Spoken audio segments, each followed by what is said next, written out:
கணவன் மனைவிக்குள்ள சிக்கல் வராமல் இருக்கிறதுக்கு அதில் சில வழிகளை சொல்லி கொடுத்துருக்குறாங்க. அதெல்லாம் என்னென்ன அப்படிங்கிறத இப்போ பார்க்கலாமா? குடும்பம்னு இருந்தால் கோபம் வரதான் செய்யும். அது வந்துட்டு போட்டும் பரவாயில்ல. ஆனால் அந்த கோபம் ஒரே நேரத்தில் 2 பேருக்கும் வந்துடாமல் பார்த்துக்கணும்.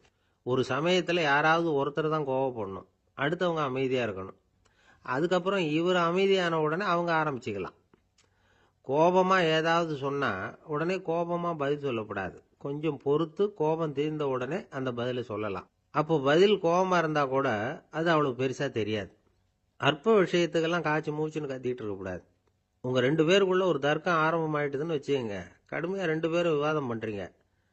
உங்களில் ஒருத்தர் இதில் ஜெயிக்கணும்னா அது நீங்களாக இருக்க வேணாம், அடுத்தவங்க ஜெயிக்கிறதுக்கு நீங்கள் துணையாக இருங்களேன். அப்படின்னா நீங்கள் கொஞ்சம் விட்டு கொடுக்கணும், அவ்வளவுதான்.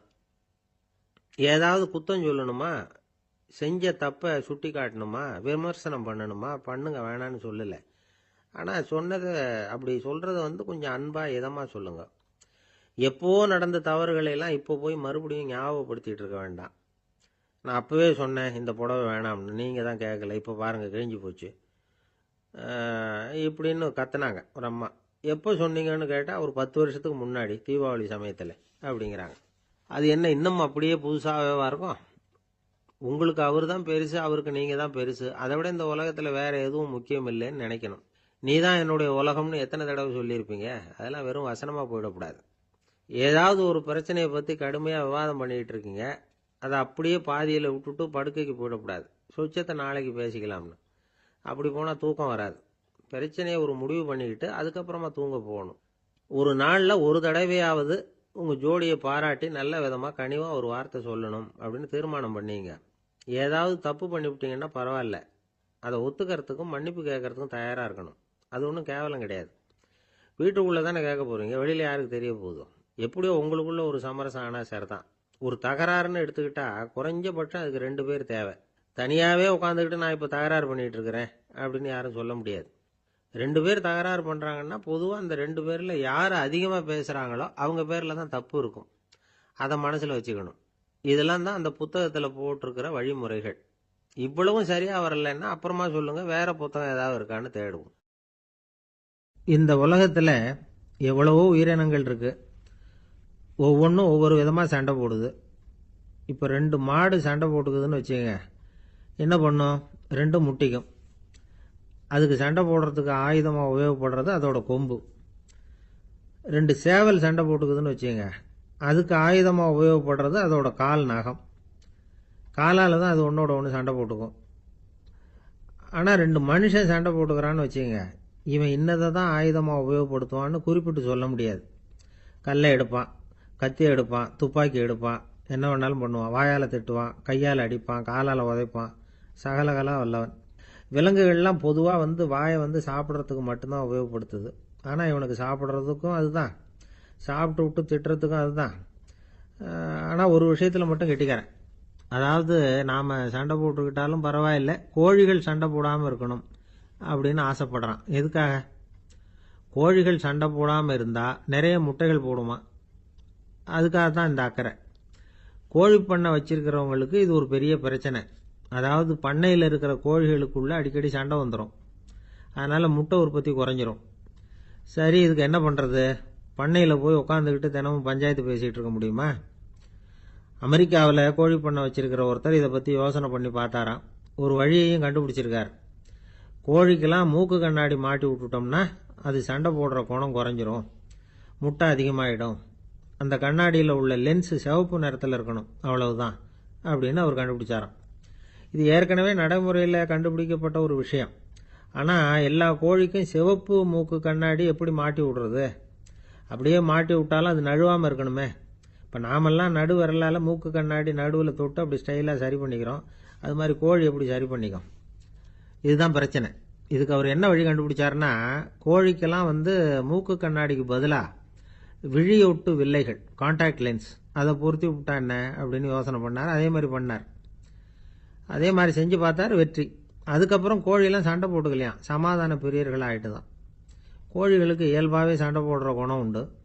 ஆனால் அதோட கண்ணுக்கு பார்க்குற பொருள்லாம் ரோஜா நிறத்துலையோ அல்லது இன்னும் சொல்ல போனால் அழுத்தமான சிவப்பு நிறத்துலையோ தெரிஞ்சதுன்னா சண்டை போடுற குணம் குறைஞ்சிருதான். அந்த சமயத்தில் அது அதிகமாகவும் முட்டையிட ஆரம்பிச்சுடுதான். அதே நேரத்தில் இறை எடுக்கிறத கூட குறைச்சிக்குதான். இது ஏன் இப்படி பண்ணுதுங்கிறது விஞ்ஞானிகளுக்கு இன்னமும் புரியலையா. எப்படியோ அமெரிக்க கோழிகள்லாம் கான்டாக்ட் லென்ஸ் பொருத்திக்க ஆரம்பிச்சாச்சு. கோழி கழுத்தை பிடிச்சிக்கிட்டு ஒரு சில வினாடிகளில் அதை பொருத்தி விடுறாங்களாம். கோழியோட ஆயுள் பூரா அது அப்படியே இருக்குமா. பண்ணையில் முட்டை உற்பத்தி குறைஞ்சா இது மாதிரி விஞ்ஞானபூர்வமாக பரிகாரம் தேடுறது தான் நல்லது. நமக்கு வேண்டியப்பட்ட ஒருத்தர் அவர் ஒரு கோழி பண்ணை வச்சிருந்தார். அந்த பண்ணையில் பாதி கோழி திடீர்னு செத்து போச்சு. உடனே ஒரு கால்நடை மருத்துவர்கிட்ட போக வேண்டியது தானே. அங்கே போகல. உள்ளூரில் மந்திரம் பண்ணிக்கிட்டு இருந்த ஒரு சாமியார்கிட்ட போனார். அவர் காலில் விழுந்தார். சாமி, என் பண்ணையில் பாதி கோழி செத்து போட்டுதுன்னார். சாமியார் யோசனை பண்ணார். சரி, பண்ணையில் வாசப்படி கிழக்கு பக்கமாக வச்சிருக்கியா மேற்கு பக்கமாக வச்சிருக்கியான்னு கேட்டார். கிழக்கு பக்கமாக இருக்குன்னார் அவர். அதுதான் தப்பு, மேற்கு பக்கமாக அதை மாற்று சரியாக போடும்னாராம். அதே போல் இவர் போய் மாற்றிவிட்டார். அப்பவும் பாதி செத்து போச்சு. மறுபடியும் சொன்னார், சாமி மறுபடியும் பாதி கோழி செத்து போட்டுதேன்னார். சரி, கூரை எப்படி போட்டிருக்க, ஓடு போட்டிருக்கியா இல்லை கீத்து போட்டிருக்கியான்னார். ஓடு போட்டிருக்கேன்னாராம் அவர். அதுதான் தப்பு, அதை கீத்து போட்டுரும் சரியாக போடும்னாராம். சரின்னு போய் அதையும் மாற்றி பார்த்தார். மறுபடியும் போயிட்டுது, கோழி செத்து போச்சு. வந்தார். மறுபடியும் பாதி செத்து போச்சு சாமின்னு வந்தார். இவரும் யோசனையை மாற்றி மாற்றி சொல்லிகிட்டே இருக்கிறார். இப்படி அவரும் மாற்றி மாற்றி பார்த்தார். 6வது தடவையாக அவரை தேடிட்டு வந்தார். அந்த சமயத்தில் இவர் ரொம்ப தீவிரமாக யோசனை பண்ணி பார்த்துட்டு, அது சரிப்பா, நீயும் என்கிட்ட சளைக்காமல் வந்துகிட்டு இருக்கிற, நானும் யோசனை சொல்லிகிட்டு இருக்கேன். இப்பவும் உங்ககிட்ட சொல்கிறதுக்கு என்கிட்ட யோசனை நிறையா இருக்குது. ஆனால் சோதிக்கிறதுக்கு உங்ககிட்ட கோழி இல்லையே, என்ன பண்ணுறது அப்படின்னாராம் இவர். ஒரு தெருவில் சில சிறுவர்கள் விளையாடிக்கிட்டு இருந்தாங்க. ஏதோ ஒரு உயரமான கல்லை நடுத்தெருவில் வச்சு அதை சுற்றி சுற்றி ஓடி வந்துக்கிட்டு இருக்கிறாங்க. அது என்ன விளையாட்டோ அவங்களுக்கு தான் தெரியும். கொஞ்ச நேரம் அப்படி விளையாடிக்கிட்டு இருந்தவங்க விளையாடி முடிச்சதும் அந்த கல்லை நடுத்தெருவில் அப்படியே விட்டுட்டு அவங்கவுங்க வீட்டுக்கு ஓடி போட்டாங்க. அதுக்கப்புறம் அந்த வழியாக 2 பெண்கள் பேசிக்கிட்டே வந்தாங்க. பேச்சு சுவாரஸ்யத்தில் நடுத்தெருவில் இருந்த அந்த கல்லை கவனிக்கல. காலில் இடிச்சுட்டுது, லேசாக ரத்தம் வந்துட்டுது. வலி தாங்கலை. காலில் இடிச்சுக்கிட்ட பொண்ணு திட்ட ஆரம்பிச்சுட்டுது. வர வர ஊர் உலகம் ரொம்ப கெட்டு போச்சு, யாருக்கும் பொறுப்பே கிடையாது பாரு, இப்படி நடுத்தருவில் பொறுப்பு இல்லாமல் இப்படி கல்லை போட்டு வச்சிருக்கிறாங்களே, இது நியாயமா அப்படின்னு சொல்லி இந்த சமூகத்தை கடுமையாக விமர்சனம் பண்ணிக்கிட்டு அவங்க போயிட்டாங்க. கொஞ்ச நேரம் கழித்து ஒரு வாலிபன் அந்த வழியாக வந்தான். அந்த கல்லை பார்த்தான், நின்னான். ஒரு நிமிஷம் யோசனை பண்ணான். என்ன பண்ணலாம்னு பார்த்தான். தன்னுடைய வீரத்தையும் பலத்தையும் காட்டணும்னு நினைச்சான். பின்னாடி போனான். அப்புறம் வேகமாக ஓடி ஒரு சின்ன ஹை ஜம்ப், அப்படியே துள்ளி குதிச்சான். துள்ளி குதிச்சு தாண்டி அந்த பக்கமாக போய் விழுந்தான். அப்படியே விசில் அடிச்சுக்கிட்டு அவன் பாட்டுக்கு நடந்து போகிறான். அடுத்தபடியாக ஒரு காதல் ஜோடி அந்த வழியாக வந்தது. நடுத்தெருவில் கல் கண்ணில் பட்டது. அவங்க 2 பேரும் ரொம்ப நெருக்கமாக சேர்ந்து வந்துக்கிட்டு இருக்கிறாங்க. நடுவில் கல் இருக்கிறதுனால கொஞ்ச நேரம் 2 பேரும் விலகி மறுபடியும் இந்த பக்கம் சேர்ந்து போகணும். கொஞ்ச நேரம் நாம் பிரிய வேண்டி இருக்குதே அப்படின்னு வருத்தத்தோட முணுமுணுத்துக்கிட்டே இந்த பக்கம் வந்தாங்க. அதுக்கப்புறம் வழக்கம் போல சேர்ந்து அவங்க பாட்டுக்கு எதிர்காலத்தை பற்றி கற்பனை பண்ணிக்கிட்டே போயிட்டாங்க. கடைசியாக அந்த வழியாக பார்வை இல்லாத ஒருத்தர் வந்துக்கிட்டு இருக்கார். அவர் கையில் வழக்கமாக வச்சிருக்கிற அந்த ஊன்றுகோல், கையில் இருக்கிற அந்த ஊன்றுகோலால் தனக்கு முன்னாடி அப்படியும் இப்படியும் அப்படியே தட்டிக்கிட்டு பார்த்துக்கிட்டே அவர் மெதுவாக நடந்து வந்துக்கிட்டு இருக்கிறார். வழியில் இருக்கிற அந்த கல் தட்டுப்பட்டுது. உடனே நடுத்தெருவில் ஒரு கல் இருக்குங்கிறத அவர் புரிஞ்சுக்கிட்டார். உடனே குனிஞ்சார். அந்த கல்லை தடவி பார்த்து எடுத்தார். தெரு ஓரமாக கொண்டுட்டு போய் போட்டார். அதுக்கப்புறம் அவர் பாட்டுக்கு அவர் வழியில் நடந்து போனார். இப்போ இதில் பல பேர் வந்தாங்க போனாங்க. இவங்களில் பார்வை உள்ளவங்க யார், பார்வை இல்லாதவங்க யார்? இப்படி ஒரு கேள்வி கேட்டால் என்ன பதில் சொல்ல முடியும்? கொஞ்சம் யோசிச்சு பார்த்தா இன்னைக்கு பல பேர் இப்படி தான் இருந்துகிட்டு இருக்கிறோம். ஒரு ஆள் பார்க்கறதுக்கு பெரிய மனுஷன் மாதிரி இருக்கார். ஒரு தெரு வழியாக நடந்து வந்துக்கிட்டு இருந்தார். இருட்டு நேரம். வழியில் ஒரு பெரிய கல் கிடந்தது, கருங்கல். பார்த்தார். கொஞ்ச நேரம் யோசிச்சார். போய் தூக்கி பார்த்தா ரொம்ப கனமாக இருந்தது. இன்னொரு ஆள் சேர்ந்தாதான் தூக்க முடியும். இவர் உடனே ரோட்டு ஓரமாக போய் ஒரு மரத்தடியில் உட்காந்துக்கிட்டார். 2 பக்கமும் பார்த்துக்கிட்டே இருக்கார், யாராவது வர்றாங்களான்னு. கொஞ்ச நேரத்தில் ஒருத்தர் வந்தார். இவருக்கு தெரிஞ்சவர். என்னங்க இந்த நேரத்தில் இங்கே உட்காந்துருக்குறீங்கன்னு கேட்டார் அவர். அதோ அந்த கருங்கல் அப்படின்னு சுட்டி காட்டினார். ஓ, அதை தூக்கி ஓரமாக போடணுமா? வாங்க 2 பேரும் தூக்கலான்னார் வந்தவர். நான் அதுக்காக உட்காந்துருக்கலேன்னார் இவர். பின்ன வேற எதுக்காகன்னார் அவர். ஒரு மனுஷன் கருங்கல்லில் காலை இடிச்சுக்கிட்டான்னா எப்படி துள்ளுவான்னு பார்க்கணுங்கிறது எனக்கு ரொம்ப நாளாக ஒரு ஆசை. அதுக்காக தான் உட்காந்துருக்கிறேன் அப்படின்னாராம். ஒருத்தர் ரொம்ப அவசரமாக போயிட்டு இருந்தார். எங்கே சார் போகிறீங்கன்னு கேட்டோம். எனக்கு வேண்டியப்பட்ட ஒருத்தருக்கு குழந்தை பிறந்திருக்கிறதாக செய்தி வந்திருக்கு, அதுதான் ஆஸ்பத்திரிக்கு போயிட்டுருக்கேன், பார்த்துட்டு வரலாம்னு அப்படின்னார். அப்படின்னா கொஞ்சம் இப்படி உட்காருங்க அப்படின்னோம். சில விவரமெல்லாம் சொல்கிறேன் கேட்டுக்கிட்டு போங்க அப்படின்னோம். உட்காந்தார். அப்புறம் சொல்ல ஆரம்பித்தோம்.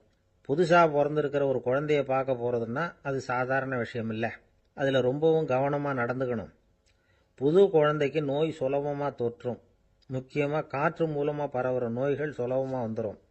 அதனால் நமக்கு உடம்பு சரியில்லைன்னா குழந்தைய விட்டு கொஞ்சம் தள்ளியே இருக்கிறது தான் நல்லது. பெரியவங்களை பொறுத்த வரைக்கும் சாதாரணமாக உள்ள ஒரு கிருமி கூட குழந்தைய பொறுத்த வரைக்கும் ரொம்ப மோசமான ஒரு கிருமியாக இருக்கும். சில வெளிநாடுகளில் எப்படி தெரியுமா, பிறந்த குழந்தை தூங்கிக்கிட்டு இருக்கிற ஒரு ரூமுக்கு போகணும்னா போகிறவங்க முகமூடி போட்டுக்கணும், காலணிகளை மாற்றிக்கணும், அவ்வளவு சுத்தமாக உள்ளே போய் பார்த்துட்டு வரணும். பொதுவாக சில ஆஸ்பத்திரிகளில் பார்த்தீங்கன்னா பார்வையாளர்கள் நேரத்தில் விசிட்டிங் ஹவர்ஸ் தாயை விட்டு குழந்தைய தனியாக பிரித்து வச்சுருவாங்க. எதுக்குன்னு நினைக்கிறீங்க? அந்த நேரம் பல பேர் வருவாங்க போவாங்க. அவங்க கை கால் சுத்தமாக இருக்காது. சுத்தம் இல்லாத கைகள் மூலமாக கிருமிகள் பரவும். சுத்தம் இல்லாத கைன்னா மண்ணு தூசி படிஞ்சிருக்கிற கை மட்டும் தான் அர்த்தம் இல்லை. சாலையில் கையை வீசிக்கிட்டு நடந்து வர்றீங்க, குழந்தைய பொறுத்த வரைக்கும் அது கூட சுத்தம் இல்லாத கை தான். தாயை தவிர மற்றவங்க குழந்தைய தூக்காமல் பார்த்துக்கிறது நல்லது. தாய் கூட அளவோட கொஞ்சிறதோட நிறுத்திக்கணும். புதுசாக ஒரு குழந்தைய பெற்றிருக்கிற பொண்ணுக்கிட்ட மற்ற தாய்மார்கள் ஏதாவது சொல்லிக்கிட்டே இருப்பாங்க. குழந்தைய அப்படி வளர்க்கணும் இப்படி வளர்க்கணும் அப்படின்னு ஏதாவது அட்வைஸ் பண்ணிக்கிட்டே இருப்பாங்க. இப்படி ஓவராக அறிவுரை பண்ணுறது அந்த பொண்ணை குழப்பி விட்டுரும். அதனால் அப்படிலாம் பண்ணக்கூடாது.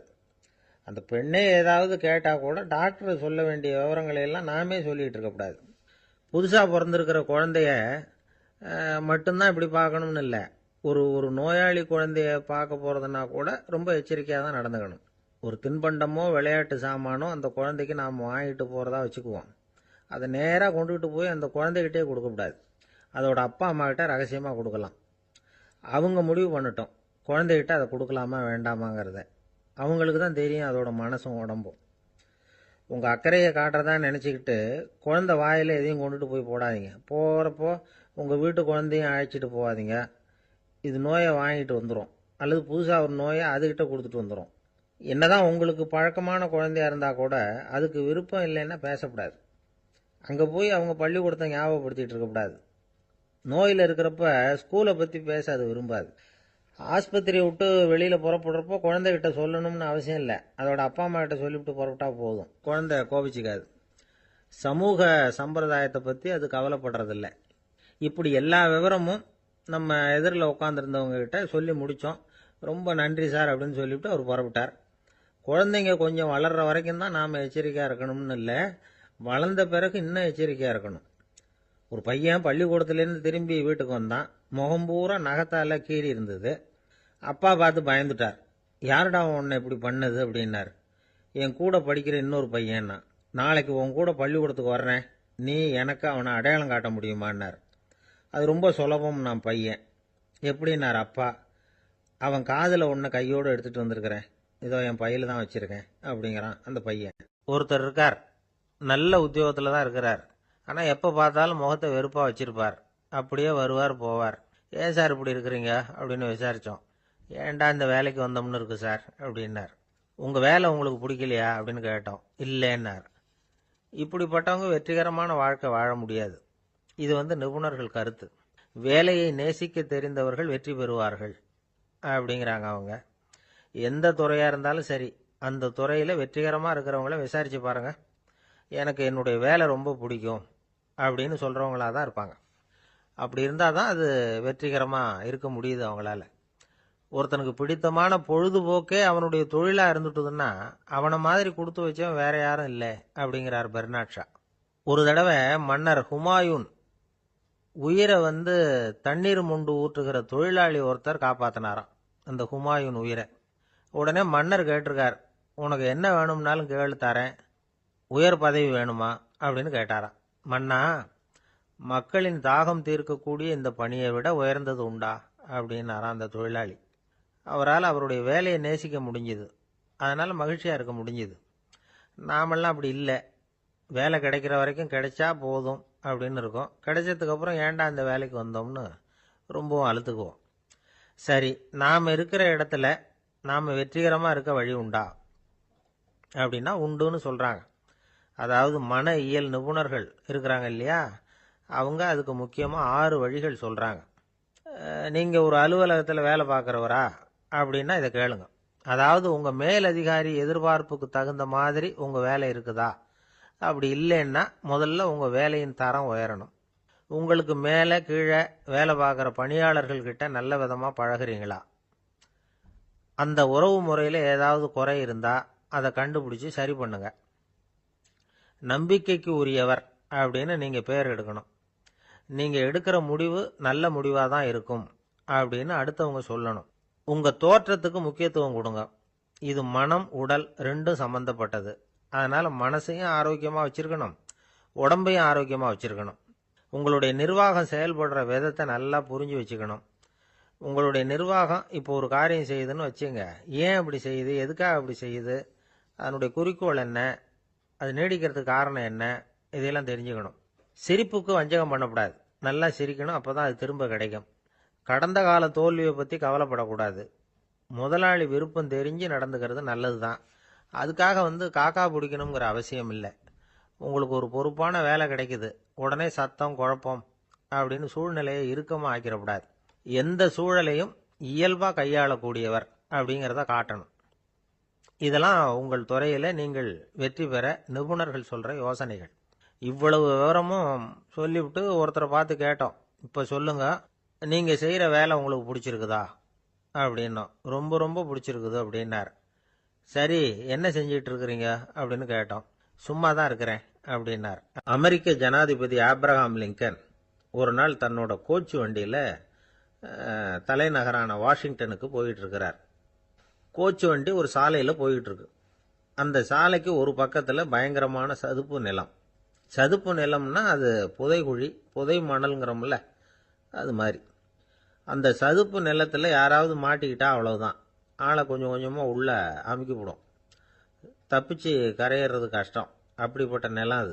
ஆப்ரஹாம் லிங்கன் ஏதோ ஒரு முக்கியமான அரசாங்க வேலையாக போயிட்டு திரும்பி வந்துக்கிட்டு இருக்கிறார். அதனால் அந்த சமயத்தில் அவர் விலை உசந்த ஆடைகளை அணிஞ்சிருக்கிறார். அப்படி அவர் அந்த கோச்சு வண்டியில் வந்துக்கிட்டு இருக்கிறாரு. அந்த சமயத்தில் ஒரு காட்சி அவர் கண்ணில் பட்டுட்டுது. என்ன தெரியுமா? ரோட்டுக்கு பக்கத்தில் இருந்த சதுப்பு நிலத்தில் ஒரு இளம் பன்றி குட்டி சிக்கிக்கிட்டு தவிச்சிக்கிட்டு இருக்குது. பரிதாபமாக கத்திக்கிட்டு இருக்குது. அதை பார்த்தார் லிங்கன். அவருக்கு என்ன மாதிரி ஆயிட்டுது. உடனே வண்டியை நிறுத்த சொன்னார். கீழே இறங்கினார். தன்னோட விலை உசந்த ஆடைகளை பற்றி லட்சியம் பண்ணவே இல்லை. தனக்கே ஆபத்து வரலாம்ங்கிறத பற்றியும் கவலைப்படலை. தான் ஒரு குடியரசுத் தலைவருங்கிறத பற்றியும் அவர் நினச்சி பார்க்கல. நேராக அந்த சதுப்பு நிலம் பக்கமாக போனார். அந்த சேத்துல இறங்கி பன்றிக்குட்டியை காப்பாற்றி கரைக்கு கொண்டுட்டு வந்து சேர்த்துட்டார். அதுக்கப்புறம் நிம்மதியாக கோச்சு வண்டியில் ஏறி வெள்ள மாளிகைக்கு வந்து சேர்ந்தார். ட்ரெஸ்ஸு உடம்பு பூரா சேறு சகதி. பார்க்குறவங்களுக்கெல்லாம் ஆச்சரியமாக போச்சு. அவங்களுக்கு ஒன்றும் புரியல. இவர் நேராக ட்ரெஸ்ஸு மாற்றிக்கிறதுக்காக போனார். கோச்சு வண்டி ஓட்டிகிட்டு வந்தவங்கிட்ட போய் எல்லாரும் கேட்டாங்க, என்ன ஆச்சு அப்படின்னு. அவர் வர்ற வழியில் நடந்த விவரத்தை சொன்னார். ஆப்ரஹாம் லிங்கனுடைய இந்த இறக்க குணத்தை எல்லாரும் பாராட்டினாங்களாம், புகழ்ந்தாங்களாம். ஆனால் இதுக்கு லிங்கன் என்ன பதில் சொன்னார் தெரியுமா? தயவு பண்ணி இந்த புகழ்ச்சியான பேச்சையெல்லாம் ஒதுக்குங்க, அதெல்லாம் வேணாம். அந்த சின்ன பிராணி சகதியில் மாட்டிக்கிட்டு துடிச்சிக்கிட்டு இருந்தது, அதை பார்த்தேன். உடனே என்னுடைய இதயத்தில் ஒரு முள்ளு தைச்சது மாதிரி ஒரு உணர்வு. அந்த முள்ளை பிடுங்கி எறிஞ்சேன், அவ்வளவுதான். உண்மையில் அந்த பிராணிக்கு நான் உதவினேங்கிறத விட எனக்கு ஏற்பட்ட இன்னலை போக்கிட்டேன் அப்படிங்கிறது தான் உண்மை. அதுதான் பொருத்தம்.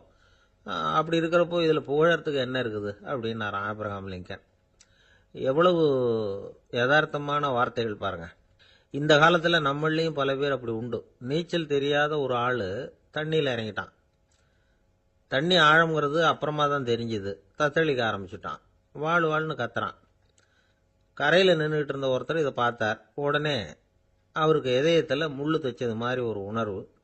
உடனே குபீர்னு தண்ணியில் பாஞ்சார். அவரை காப்பாற்றி கரைக்கு கொண்டுட்டு வந்து சேர்த்தார். இதை பார்த்துக்கிட்டு இருந்த இன்னொருத்தர் காப்பாற்றின அந்த ஆளை பாராட்டி புகழ்ந்தார். என்ன புகழாதீங்க சார் அப்படின்னார் அவர். ஏன்னு கேட்டார் இவர். நான் அந்த ஆளை ஏன் காப்பாற்றினேன் தெரியுமா? அவன் நேற்றுக்கு என்கிட்ட 300 ரூபா கடன் வாங்கியிருக்கிறான். இவன் தண்ணியில் போட்டான்னா நான் கொடுத்த கடனும் தண்ணியில் போடும். அதனால தான் விழுந்து காப்பாற்றினேன் அப்படின்னா அந்த ஆள். அன்பா இருக்கணும்னு அநேக பெரியவங்க சொல்லியிருக்கிறாங்க. நாமளும் அதை கேட்டுட்டு அன்பு காட்டுறதுக்கு தயாரா தான் இருக்கிறோம். அதை வாங்கறதுக்கு தான் ஆளை காணும். இருந்தாலும் அன்புல எத்தனையோ வகை உண்டு. அதை சரியா புரிஞ்சுக்கிட்டு அதுக்கப்புறம் அன்பு காட்ட ஆரம்பிக்கணும். வகையை புரிஞ்சுக்காம அன்பு காட்டினா வம்புல மாட்டிக்க வேண்டியதுதான். அன்புன்னா சாதாரணமா நினைச்சு விடாதீங்க. அதுல எவ்வளவு விதம் தெரியுமா? இரக்கம், கருணை, காருண்யம், பந்துத்துவம், பட்சம், பாசம், நேசம், விசுவாசம், அபிமானம், காதல், பக்தி, இப்படி பல விதமா அதை பத்தி சொல்லி வச்சிருக்கிறாங்க பெரியவங்க. இந்த வார்த்தைகள் எல்லாம் நாம கேள்விப்பட்டதுதான். இருந்தாலும் அதுகளுக்குள்ள என்ன வித்தியாசம்னு கேட்டா சரியா சொல்ல தெரியாது. அதனால இந்த வார்த்தைகளுக்கெல்லாம் பெரியவங்க என்ன விளக்கம் சொல்றாங்கன்னு இப்ப பார்க்கலாம். எளியவர்கள் மேல செலுத்துற அன்பு இருக்கு பாருங்க, அதுக்கு இரக்கம்னு பேரு. அறிவு பலம், சரீர பலம், இது ரெண்டும் இல்லாதவங்க மேல, அதாவது வலிமையற்றவர்கள் மேல செலுத்துற அன்பு இருக்கு பாருங்க, அதுதான் கருணை. எறும்புல இருந்து யானை வரைக்கும் சகல ஜீவராசிகள் மேலேயும் காட்டுற அன்புக்கு காருண்யம்னு பேரு, ஜீவகாருண்யம். சிவி சக்கரவர்த்தி காட்டின அன்பு இந்த ரகம். உறவினர்கள், சொந்தக்காரங்க, அவங்க வசதியா இருந்தாலும் வறுமையில இருந்தாலும் வித்தியாசம் இல்லாம காட்டுற அன்பு இருக்கு பாருங்க, அதுக்கு பேரு பந்துத்துவம். ஒரு எஜமானன் வேலையாள்கிட்ட காட்டுற அன்பு இருக்கு பாருங்க, அதுக்கு பேரு தான் பட்சம். அவனும் தன்னை மாதிரி மனுஷன்தாங்கிற நினைப்பு வேணும். ஒரு தாய் தன்னுடைய குழந்தை மேல, ஒரு குழந்தை தன்னுடைய தாய் மேல செலுத்துற அன்புக்கு பாசம்னு பேரு. ஈருடல் ஓர் உயிர்னு நினைக்கிறது இது. ராமரும் கௌசலையும் இதுக்கு உதாரணம். தம்மை ஒத்த நண்பர்கள் கிட்ட செலுத்துற அன்புக்கு நேசம்னு பேரு. வயசு, செல்வம், அந்தஸ்து, இந்த வித்தியாசமெல்லாம் பார்க்காம அவங்க சுக துக்கத்துல சமபங்கு எடுத்துக்கிறது இது. கிருஷ்ணன் குசேலர்கிட்ட காட்டினது இந்த ரகம்.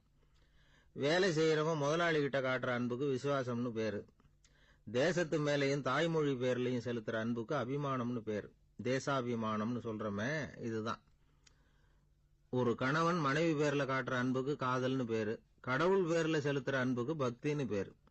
இப்படி அன்புல பல ரகம் இருக்கிறப்போ அதுல உள்ள வித்தியாசம் தெரியாம இடம் மாத்தி அன்பு காட்டினா இடைஞ்சல் தான். சரி, இந்த அன்பை பத்தி விஞ்ஞானம் என்ன சொல்லுது தெரியுமா? இதயத்தை பாதுகாக்கிறதுக்கு முக்கியமா தேவைப்படுற ஒண்ணு இந்த அன்புதான்னு சொல்லுது. நெதர்லாந்து விஞ்ஞானிகள் இதை ஆராய்ச்சி பண்ணியே கண்டுபிடிச்சிருக்கிறாங்க.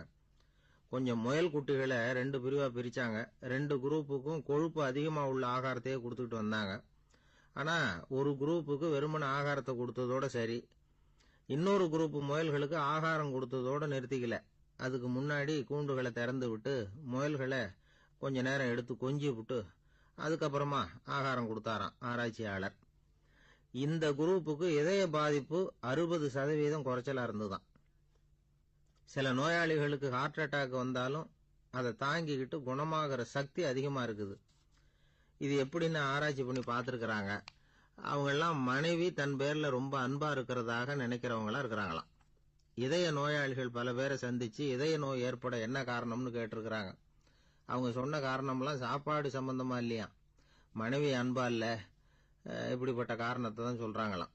அதனால இதயத்தை பாதுகாக்கணும்னு நினைக்கிறவங்க அடுத்தவங்க அன்பா இருக்கிறது மாதிரி பாத்துக்குங்க, அதுதான் முக்கியம். ஒருத்தர் முகம் பூரா பிளாஸ்டரி போட்டுக்கிட்டு வந்தார். ரொம்ப கோபமா, என்னங்க ஆச்சுன்னு விசாரிச்சேன். எல்லாம் உங்களால தான் சார்னார். விவரமா சொல்லுங்களேன். என்ன, உங்க தகவலை கேட்டுட்டு ஒரு பூனைக்குட்டியை கையில எடுத்தேன், அன்பா அதை தடவி கொடுக்கறதுக்காக. ஆனா அது முந்திக்கிட்டது, அது என் முகத்தை தடவி கொடுத்துட்டுது, முகம் பூரா நகை கீறல், அதுதான் இப்படி அப்படின்னார். அன்புல அறிவு சேராததுனால வந்த அள்ள அள்ள குறையாதது அட்சய பாத்திரம், அது நமக்கு தெரியும், கேள்விப்பட்டிருக்கிறோம். ஆனா போட போட நிரம்பாத ஒரு பாத்திரம் உண்டு. அது என்ன தெரியுமா? நம்மள பல பேர்கிட்ட அந்த பாத்திரம் உண்டு. அதுதான் பேராசை அப்படிங்கிற பாத்திரம். அதை நிறைவு செய்யவே முடியாது. பேராசையை பத்தி சுஃபி இலக்கியத்துல ஒரு பிரபலமான கதை உண்டாம். அதை ஒரு பெரியவர் எடுத்து சொல்லியிருக்கிறார். ஒரு மன்னர் நகர்வலம் போயிட்டு இருக்கார். ஒரு பிச்சைக்காரன் மன்னர் எதிரில் வரான். பிச்சை போடுங்கிறான். என்னுடைய அமைதியை கெடுக்காதே போங்கிறார் மன்னர். அவன் சிரிக்கிறான். அரசே, உங்களுடைய அமைதி கெடக்கூடிய நிலையில் இருந்தா அதுக்கு பேர் அமைதியே கிடையாது அப்படின்னு. எதிரில் நிக்கிறது வெறும் பிச்சைக்காரன் இல்லை, யோகி அப்படிங்கிறத மன்னர் புரிஞ்சுக்கிட்டார். துறவியே, உங்களுக்கு என்ன வேணும்னாலும் கேளுங்க, கொடுக்குறேன்னாராம். அந்த துறவி மறுபடியும் சிரிக்கிறார். அரசே, உங்களால முடியாததையெல்லாம் கொடுக்க முடியும்னு சத்தியம் செய்யாதீங்க அப்படின்னார். மன்னருக்கு கோபம் வந்துட்டுது. என்ன இவர் இப்படி சொல்றாரு அப்படின்னு நினைச்சார். நகர்வலத்தை பாதியிலேயே நிறுத்தினார். வாங்க அரண்மனைக்குன்னார். துறவியை அழைச்சிக்கிட்டு அரண்மனைக்கு வந்துட்டார். துறவி தன்கிட்ட இருந்த பிச்சை பாத்திரத்தை நீட்டினார். இது நிறைய எனக்கு பொற்காசுகள் வேணும் அப்படின்னாராம். அவ்வளவுதானா, இது ஒரு பெரிய காரியமா அப்படின்னு கையை தட்டினாராம் மன்னர். ஒரு பெரிய தாம்பாளம் நிறைய பொற்காசுகள் வந்து சேர்ந்தது. அதை அள்ளி போட்டார். போட போட அந்த பிச்சை பாத்திரம் நிரம்பவே இல்லை. பொற்காசுகள் போட போட அவ்வளவையும் உள்ள வாங்கிக்கிட்டே இருக்குது. அரசாங்க கஜானாவே காலி ஆயிட்டுது. மூட்டை மூட்டையா பொற்காசுகளை கொட்டி பார்த்துட்டாங்க. அது முழுங்கிக்கிட்டே இருக்குது. கடைசி வரைக்கும் அந்த பிச்சை பாத்திரம் வந்து நிரம்பவே இல்லை. அரசர்கிட்ட இருந்த கர்வம் போயிட்டுது. அப்படியே பொத்துன்னு துறவி காலில் விழுந்தார். அப்போ அந்த துறவி சொன்னாராம், மன்னா, இந்த பிச்சை பாத்திரத்தை உங்களால மட்டும் இல்லை, வேற யாராலையும் நிரப்ப முடியாது. அதுக்கு என்ன காரணம்னா, இது வந்து சாதாரண பிச்சை பாத்திரம் இல்லை, பேராசைகளோட வாழ்ந்து செத்துப்போன ஒரு மனிதனின் மண்டை ஓடுது அப்படின்னாராம். பாருங்க, இதுதான் அந்த சுஃபி இலக்கிய கதை. செத்த பிறகும் நிறைவு இல்லைன்னா அது எப்பேற்பட்ட பேராசையா இருக்கும்னு யோசிச்சு பார்த்துங்க. நம்மால் ஒருத்தர் கல்யாணம் பண்ணிக்க பொண்ணு பார்த்துக்கிட்டு இருந்தார். அழகு, அறிவு, படிப்பு எதுவும் தேவையில்லை, பணம் மட்டும் இருந்தா போதும் அப்படின்னு பார்க்குறவங்க கிட்ட எல்லாம் சொல்லி வச்சார். ரொம்ப நாளைக்கு அப்புறம் ஒரு பணக்காரர் கிடைச்சார்.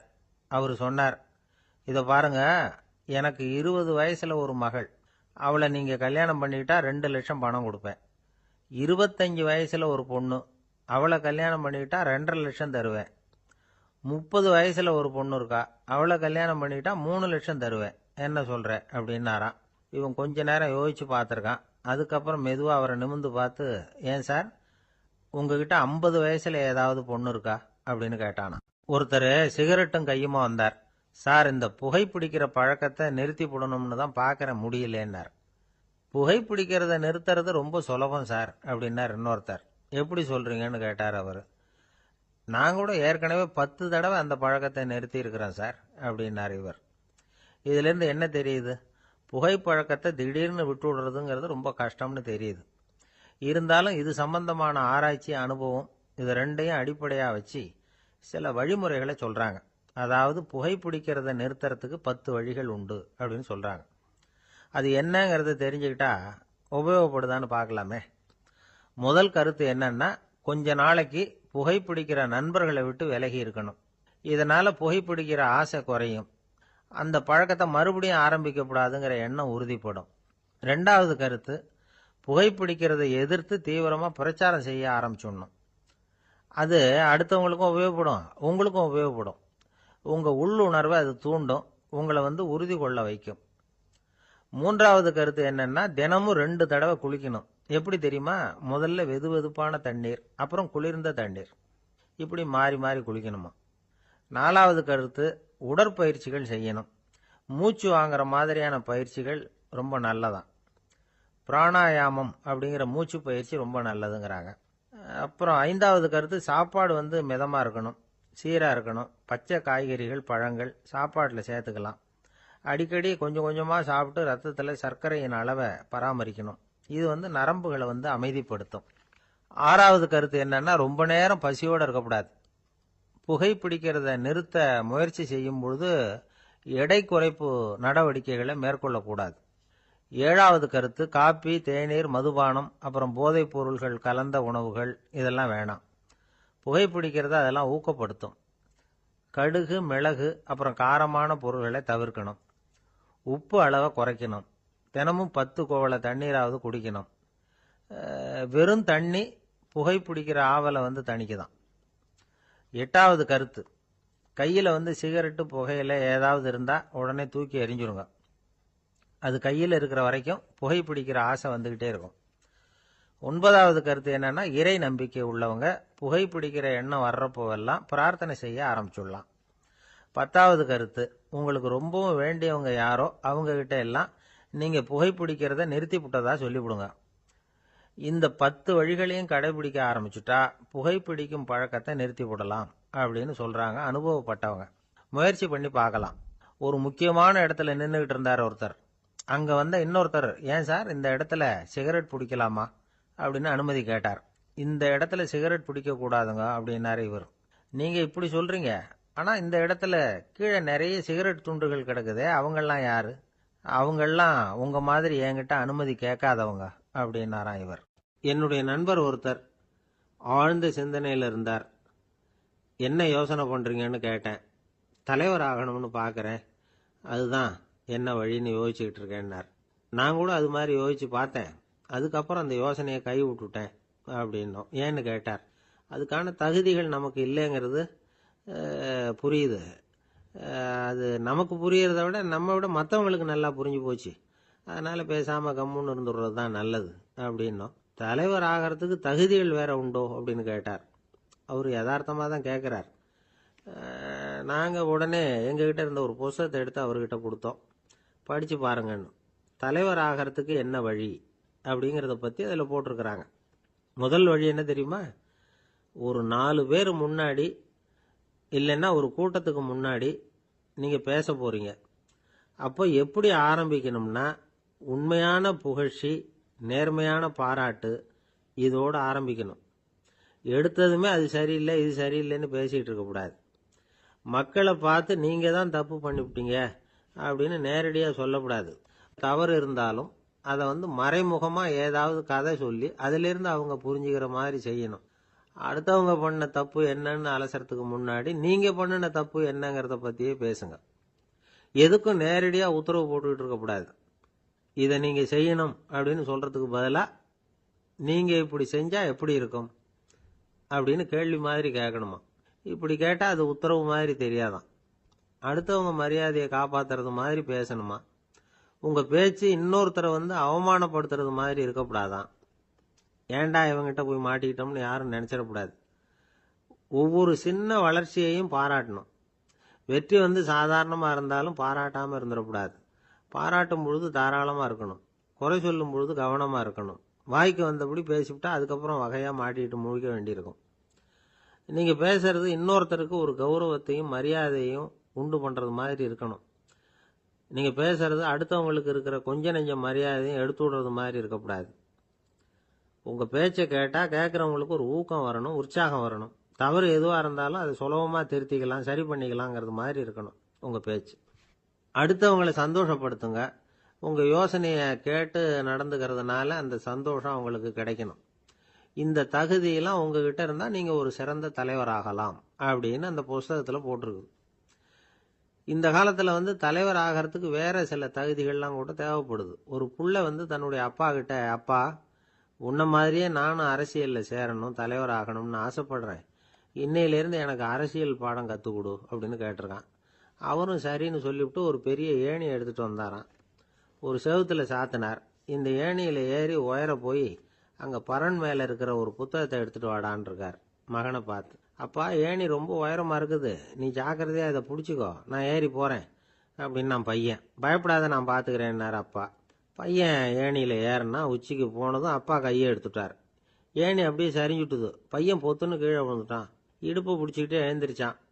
என்னப்பா இது, இப்படி என்னை ஏற விட்டுட்டு கையை விட்டுட்டியே, இப்படி கை விடலாமா அப்படின்னு கத்தியிருக்கான். அப்பா நிதானமாக சொன்னாராம், அவசரப்படாதேப்பா, அரசியலில் இதுதான் முதல் பாடம், பெத்த அப்பனா இருந்தாலும் அவனை நம்பாதே அப்படின்னு உபதேசம் பண்ணார். அவர் ஒரு பெரிய குடும்பத்தில் பிறந்தவர். இருக்கிற சொத்துக்கள் எல்லாத்தையும் வாரி வழங்கிவிட்டு காட்டுக்கு புறப்பட்டார் தவம் செய்யறதுக்காக. இருந்தது பூராவும் கொடுத்துட்டார். இனிமே எதுவுமே இல்லை கொடுக்கறதுக்கு. அப்போ கடைசியா ஒருத்தன் கையை நீட்டினான். ஐயா ஏதாவது கொடுங்கன்னா. அவர் பார்த்தார். கட்டியிருக்கிற வேட்டியை தவிர வேற எதுவுமே இல்லை. 8 முழம் பட்டு வேட்டி, ஜரிகை கரையோடு இருக்குது. கடைசியா அதை தான் எடுத்து கட்டிக்கிட்டு அவர் புறப்பட்டுக்கிட்டு இருக்கிறார். அவர் பார்த்தார், எதிரில் அவன் பரிதாபமாக நின்றுட்டு இருக்கிறான். அந்த 8 முழ வேட்டியை 2ஆ கிழிச்சார். 4 முழத்தை அவங்ககிட்ட கொடுத்துட்டு மீதி 4 முழத்தை தன்னுடைய இடுப்பில் கட்டிக்கிட்டு அவர் காட்டுக்கு போயிட்டார். இவன் என்ன பண்ணான் தெரியுமா? கையில் கிடைச்ச 4 முழத்தை எடுத்துக்கிட்டு கடை வீதிக்கு போனான். பழைய பட்டு வேட்டி ஜருகை இதெல்லாம் விலைக்கு வாங்குற வணிகர் ஒருத்தர் இருந்தார். அவர்கிட்ட போனான். இதை விலைக்கு எடுத்துக்கிறீங்களான்னு கேட்டான். அவர் வாங்கி பார்த்தார். ஆஹா, ரொம்ப அருமையான வேட்டி, விலை ஒசந்த ஜருகை, இது ஏது உனக்குன்னு கேட்டார். அவன் நடந்ததை சொன்னான். அப்படின்னா ஒன்று செய், இந்த வேட்டியோட இன்னொரு பாதியையும் மெதுவாக வாங்கிட்டு வந்துரு, உனக்கு நிறைய பணம் தரேன் அப்படின்னார் அந்த வணிகர். இவன் கொஞ்சம் யோசனை பண்ணி பார்த்தான். கொஞ்சம் இருங்க, அதை வந்துவிடுறேன் அப்படின்னு சொல்லிவிட்டு நேராக காட்டுக்கு போனான். அவர் எங்கே இருக்காருன்னு தேடி கண்டுபிடிச்சான். அவர் ஒரு இடத்துல தவக்கோலத்தில் இருக்கிறார். கட்டியிருந்த இடைவேட்டியும் அவரை அறியாமலே நழுவி கீழே விழுந்து கிடக்குது. இவனுக்கு ரொம்ப வசதியா போச்சு. அவரை கேட்க வேண்டிய அவசியமே இல்லை. மெதுவா சத்தம் போடாம அடிமேல அடி வச்சு நெருங்கினான். அவர் கண்ணை மூடிக்கிட்டு அவர் பாட்டு நின்றுட்டு இருக்கார். இவன் மெதுவா போய் கீழே கிடந்த அந்த துணியை எடுத்துக்கிட்டு சத்தம் போடாம திரும்பி நடந்தான். அப்படி கொஞ்ச தூரம் நடந்திருப்பான். அப்படி ஓட ஆரம்பிக்கிற சமயத்தில் அவன் காலில் கீழே கிடந்த முள்ளு ஒன்று நறுக்குன்னு தச்சு விட்டுது. வலி தாங்க முடியாம அம்மான்னு கத்திவிட்டான். இந்த சத்தத்தினால கண்ணை மூடி நின்றுகிட்டு இருந்த அவர் தவம் கலைஞ்சுது. மெதுவா கண்ணை திறந்து பார்க்கறார். தன் இடையில இருந்த வேட்டி அவன் கையில் இருக்கு. இப்போ அவர் நினைக்கிறாராம், இந்த வேட்டி மேல நான் வச்ச ஆசை அல்லவா அவனை திருடன் ஆக்கிவிட்டுது அப்படின்னு நினைச்சாராம். இது எப்பேற்பட்ட மனநிலைங்கிறத கொஞ்சம் யோசிச்சு பாருங்க. தான் ஒரு பொருள் மேல வைத்த பற்று இன்னொரு மனிதன் திருடனா ஆகிறதுக்கு காரணமா ஆயிட்டுதே அப்படின்னு நினைக்கிறார். அப்படி நினைச்ச அவர் யார் தெரியுமா? அவர் தான் மகாவீரர். இழந்துட்டேங்கிறியே, நீ என்னத்தை கொண்டு வந்த இங்க இழக்கிறதுக்கு? நீ என்னத்தை உண்டாக்குன இது அழிஞ்சுட்டுதுன்னு சொல்றதுக்கு? இது அவருடைய சிந்தனை. இன்னைக்கு நம்ம சிந்தனையெல்லாம் வேற மாதிரி இருக்குது. ஒருத்தன் நடுத்தெருவில் உட்காந்து அழுதுகிட்டு இருந்தான். அந்த வழியா வந்தவர் கேட்டார், ஏன்ப்பா அழற அப்படின்னு கேட்டார். 5 ரூபா சார், இந்த இடத்துல விழுந்துட்டுது, ரொம்ப நேரமா தேடுறேன், கிடைக்காது போல இருக்கு அப்படின்னா. எப்போ தொலைஞ்சுது அப்படின்னு கேட்டார். அது எனக்கு தெரியாது சார், பணத்தை தொலைச்சவன் தேடி பார்த்துட்டு போயிட்டான், நான் அவனுக்கு பின்னாடி தேட வந்தவன் அப்படின்னு சொல்லிவிட்டு மறுபடியும் தேட ஆரம்பிச்சான். ஒரு பெரியவர்கிட்ட பேசிக்கிட்டு இருந்தேன். அவரு என்கிட்ட ஒரு கேள்வி கேட்டார். திருடர்கள் எத்தனை வகை தெரியுமா உனக்கு அப்படின்னார். இதுதான் அவர் கேட்ட கேள்வி. எதுக்காக என்ன பார்த்து அந்த கேள்வி கேட்டாரு தெரியல. இருந்தாலும் நான் அவருக்கு பதில் சொன்னேன். திருடர்கள்ல எத்தனையோ வகை உண்டுங்க. கார் திருடன், சைக்கிள் திருடன், முகமூடி திருடன், இப்படி சொல்லிட்டே போலாம். இருந்தாலும் என்னுடைய சிற்றறிவுக்கு எட்டின வரையில திருடர்களை 2 வகையா பிரிக்கலாம் அப்படின்னு நினைக்கிறேன். ஒன்னு ராத்திரில திருடுற திருடன், இன்னொருத்தன் பகல்ல திருடுற திருடன். அதாவது பகல் திருடன், ராத்திரி திருடன் அப்படின்னு பெரியவர் சிரிச்சார். என்ன சிரிக்கிறீங்களே, என்ன கள்வர்கள் 4 வகை அப்படின்னு ஆரம்பிச்சார். எப்படின்னு கேட்டேன். சாப்பாட்டுக்கு இல்லாம திருடுறாங்க பாருங்க, அது ஒரு வகையாம். சாப்பாட்டுக்கு இருந்தும் திருடுறாங்க பாருங்க, அது ஒரு வகையாம். இதை தவிர இன்னும் ஒரு 2 வகை திருட்டு உண்டு. அது என்னன்னா, ஆண்டவன் கிட்ட இருந்து நாம திருடுற திருட்டு, இன்னொன்னு என்னன்னா நம்ம கிட்ட இருந்து ஆண்டவன் திருடுற திருட்டு அப்படின்னார். எனக்கு ஒன்றும் புரியல. என்ன சார் இது, ஆண்டவனையே திருடன்னு சொல்றீங்களே அப்படின்னு ஆச்சரியமா. ஆமாங்க, ஆண்டவனை கள்வன்னு சொல்றது இல்லையா? காஞ்சிபுரத்துக்கு பக்கத்துல திருக்கார்வனம் அப்படின்னு ஒரு ஊர் இருக்கு. அங்க உள்ள பெருமாளுக்கு கள்வர்னு தான் பேரு. அது மட்டும் இல்ல, திருமங்கையாழ்வார் தம்முடைய திரு நெடுந்தாண்டகத்துல கார்வனத்துள்ளாய் கள்வா அப்படின்னு தான் அழைக்கிறார் அப்படின்னு நிறைய உதாரணம்லாம் சொல்ல ஆரம்பிச்சார். அதுக்கப்புறம் அவர்கிட்ட பேசி நான் புரிஞ்சுக்கிட்ட விவரங்களை தான் நான் இப்போ உங்ககிட்ட சொல்ல போறது. அதாவது அவர் சொன்ன முதல் வகை திருடர்கள் சாப்பாட்டுக்கு இல்லாம திருடுறவங்க. இவங்களை திருத்தி போடலாம். சாப்பாட்டுக்கு இருந்தும் பணம் சேர்க்கணுங்கிற ஆசையால பொய் கணக்கெல்லாம் எழுதுறாங்க பாருங்க, அவங்க தான் 2வது வகை. 3வது வகை திருட்டு தான் மிகப்பெரிய திருட்டு. இறைவனுக்கு சொந்தமானதை நம்முடையதுன்னு நினைக்கிற திருட்டு. எது இறைவனுக்கு சொந்தமானது அப்படின்னா ஆத்மா. பகவானுக்கு சொந்தமான ஆத்மாவை நம்முடையதுன்னு நினைக்கிறது தான் அந்த மாபெரும் திருட்டு. இதுக்கு பேர் தான் ஆத்மாபகாரமா. சரி, இதுக்கு பரிகாரம் என்ன? எல்லாம் இறைவனுடையது, நமக்கு ஒன்றும் இல்லை அப்படின்னு நினைக்கிறது தான் இதுக்கு பரிகாரம். இதெல்லாம் இருக்கட்டும். 4வது திருட்டு ஒன்று சொன்னோம்ல, ஆண்டவன் நம்ம கிட்ட இருந்து திருடுறது. அது எப்படி? ஆண்டவனை கள்வன்னு சொல்றாங்க, அது சரி. அவர் என்னத்தை திருடினார்? இப்போ இன்னொருத்தருக்கு சொந்தமான ஒன்றை எடுத்து வச்சுக்கிறது தான் கள்ளத்தனம். ஆனா ஆண்டவன் எடுத்துக்கிட்டோம்னா இருக்கிறது எல்லாமே அவனுக்கு சொந்தம். அப்படி இருக்கிறப்போ அவரை எப்படி கள்வன்னு சொல்றது? இது என்ன புரியாம இருக்குதே அப்படின்னு சொல்லி பார்த்தா அதுக்கும் விளக்கம் சொல்றாங்க அவங்க. அதாவது ஆண்டவனுக்கு உருவமே கிடையாது, அரூபமா இருக்கிறவன், அதாவது உருவம் இல்லாம இருக்கிறவன். அப்படி உள்ள பகவான் நம்மள மாதிரி உருவத்துல இருக்கிறான். நம்மள மாதிரியே கையை காலு மூக்கெல்லாம் இருக்குது ஆண்டவனுக்கு. இந்த உருவம் நம்ம கிட்ட இருந்து திருடுனது தானே. அவன் தன்னுடைய உண்மையான திருமேனியை நமக்கு காட்டாம, அதாவது தரிசனம் கொடுக்காம இருக்கிறது கள்ளத்தனம் தானே. அதனால்தான் இதுவும் ஒரு பெரிய திருட்டு, இருக்கிறதுலயே மிகப்பெரிய திருட்டு அப்படிங்கிறார். என்கிட்ட பேசிக்கிட்டு இருந்தாரு, இந்த விஷயம்லாம் சொல்லிட்டு இருந்தாரு அந்த பெரியவர். அதாவது திருட்டை ஆன்மீக நோகத்துல அவர் பார்க்கிறார். நம்ம பார்வையில இதை விட அபூர்வமான திருட்டுலாம் இங்க உண்டு, அபூர்வமான திருடர்களும் உண்டு. ஒரு திருடன் சிறையிலிருந்து விடுதலையாகி வெளியில போனான். கொஞ்ச நாள்ல மறுபடியும் திரும்பி ஜெயிலுக்கு வந்துட்டான். அப்போ சிறை அதிகாரி அவனுக்கு அறிவுரை சொன்னாராம். ஏன்பா, இப்படி அடிக்கடி தப்பு பண்ணிவிட்டு ஜெயிலுக்கு வந்துடுறிய, உனக்கு சொந்த பந்தம் எதுவும் இல்லையா? உனக்கு அப்பா, அண்ணன், தம்பிகள் அவங்க கூட எல்லாம் சேர்ந்து வாழணுங்கிற ஆசை இல்லையா அப்படின்னு கேட்டிருக்கார். அவங்களோட சேர்ந்து வாழணுங்கிற ஆசை எனக்கு நிறைய உண்டுங்க சார் அப்படின்னு அவன். அப்புறம் எதுக்கு இப்படி ஜெயிலுக்கு வந்துடுற அப்படின்னாரான் அவரு. அவங்க எல்லாருமே இங்கே தானே சார் இருக்காங்க அப்படின்னு அவன். நம்ம கிட்ட ஒருத்தன் தப்பா நடந்துக்கிட்டானா உடனே நாம என்ன செய்வோம்? கையை ஓங்கிட்டு அவனை அடிக்க போவோம். நாம அவங்கிட்ட அவனை விட ஒருபடி மேலா தப்பா நடந்துக்குவோம். ஆனா பெரியவங்கெல்லாம் அப்படி நடந்துக்கிறது இல்லை. இன்னா செய்தாரை ஒருத்தல் அவர் நாண நன்னயம் செய்து விடல் அப்படின்னு வள்ளுவர் சொல்லியிருக்காரு இல்லையா? அதுக்கு தகுந்த மாதிரி நடந்துக்குவாங்க. பாயசித் விஸ்தாமிங்கிறவர் ஒரு பெரிய ஞானி. அவர் ஒரு நாள் ராத்திரி ரொம்ப நேரம் மசூதியில் இருந்துட்டு வீட்டுக்கு திரும்பி வந்துகிட்டு இருக்கிறார். வழியில ஒரு குடிகாரன், அவன் கையில ஒரு இசை கருவி, அதை கண்ணா பின்னான்னு மீட்டிக்கிட்டு வாய்க்கு வந்தபடியே என்னத்தையோ பாட்டுன்னு நினைச்சுக்கிட்டு பாடிக்கிட்டு அவன் பாட்டுக்கு கிடக்குறான் வழியில. அதோட இருந்தாலும் பரவாயில்ல, அந்த பக்கமா வழியில போறவங்க வர்றவங்களை எல்லாம் பார்த்து கண்ணா பின்னான்னு திட்டிக்கிட்டு இருக்கிறான், ரொம்ப வளர்க்குறான். பாயசித் பிஸ்தாமிங்கிற அந்த பெரியவர் அந்த வழியா போறார். அவனை பார்க்கிறார். அவனுடைய நிலைமைய பார்த்துட்டு பரிதாபப்படுறார். ஏன்பா இது மாதிரி எல்லாம் நடந்துக்கிற, இப்படி நடக்கலாமா அப்படின்னு ஏதோ கொஞ்சம் புத்திமதி சொல்றதுக்கு ஆரம்பிச்சார். அவனுக்கு கோபம் வந்துட்டுது. கையில வச்சிருந்த வாத்திய கருவி அதால ஓங்கி அந்த பெரியவர் தலையில ஒரு அடி கொடுத்தான்.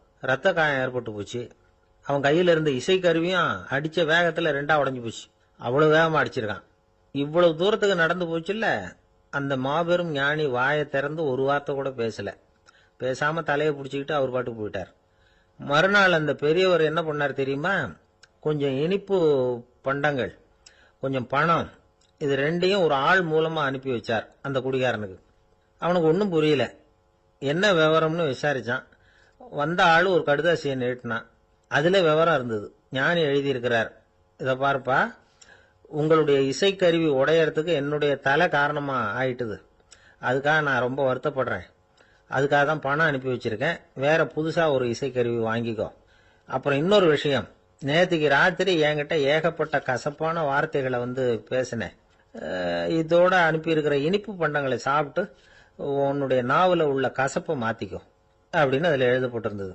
இந்த சமயத்துல அவன் குடி மயக்கத்துல இல்ல, கிழிஞ்சு போயிருந்த நேரம் அது. அதனால அதை படிச்ச உடனே அவனுக்கு ரொம்ப வெக்கமா போச்சு. தலை குனிஞ்சான், யோசனை பண்ணான். கொஞ்ச நேரத்துல தன்னுடைய நண்பர்கள் சில பேரையும் கூப்பிட்டுக்கிட்டு நேரம் அந்த ஞானி இருக்கிற இடத்துக்கு ஓடினான். அவர் காலில் விழுந்தான், அவர்கிட்ட மன்னிப்பு கேட்டுக்கிட்டான். பெரியவங்களே தெரியாம நான் இந்த பாவ செயலை பண்ணிவிட்டேன், என்னை மன்னிச்சுங்க, உங்களுடைய பொறுமையும் போதனையும் என்னுடைய கண்ணை திறந்துட்டுது. இனிமே நானும் என்னுடைய நண்பர்களும் நல்ல வழியில திருந்தி வாழ போறோம் அப்படின்னா. ஞானி செய்த நன்னயம் குடிகாரனை எப்படி திருத்திருக்கு பாத்தீங்களா? இந்த கதையை கேட்டுட்டு ஒருத்தர் சொன்னார், என் வாழ்க்கையில கூட அப்படி ஒரு சம்பவம் நடந்தது சார். நானும் ஒரு நாள் ராத்திரி ஓவரா குடிச்சுட்டு ஒரு கிட்டாரை வாசிச்சுக்கிட்டு கண்ணாபின்னான்னு உளறிக்கிட்டு திட்டிக்கிட்டு இருந்தேன். அந்த சமயம் அந்த வழியா ஒருத்தர் வந்தார். ஓங்கி தலையில ஒரே ஒரு அடி, ரத்தம் வந்துட்டுது. அதுக்கப்புறம் என் மனசு தெரிஞ்சுட்டுது சார் அப்படின்னார். அப்படியா என்ன ஆச்சரியமா?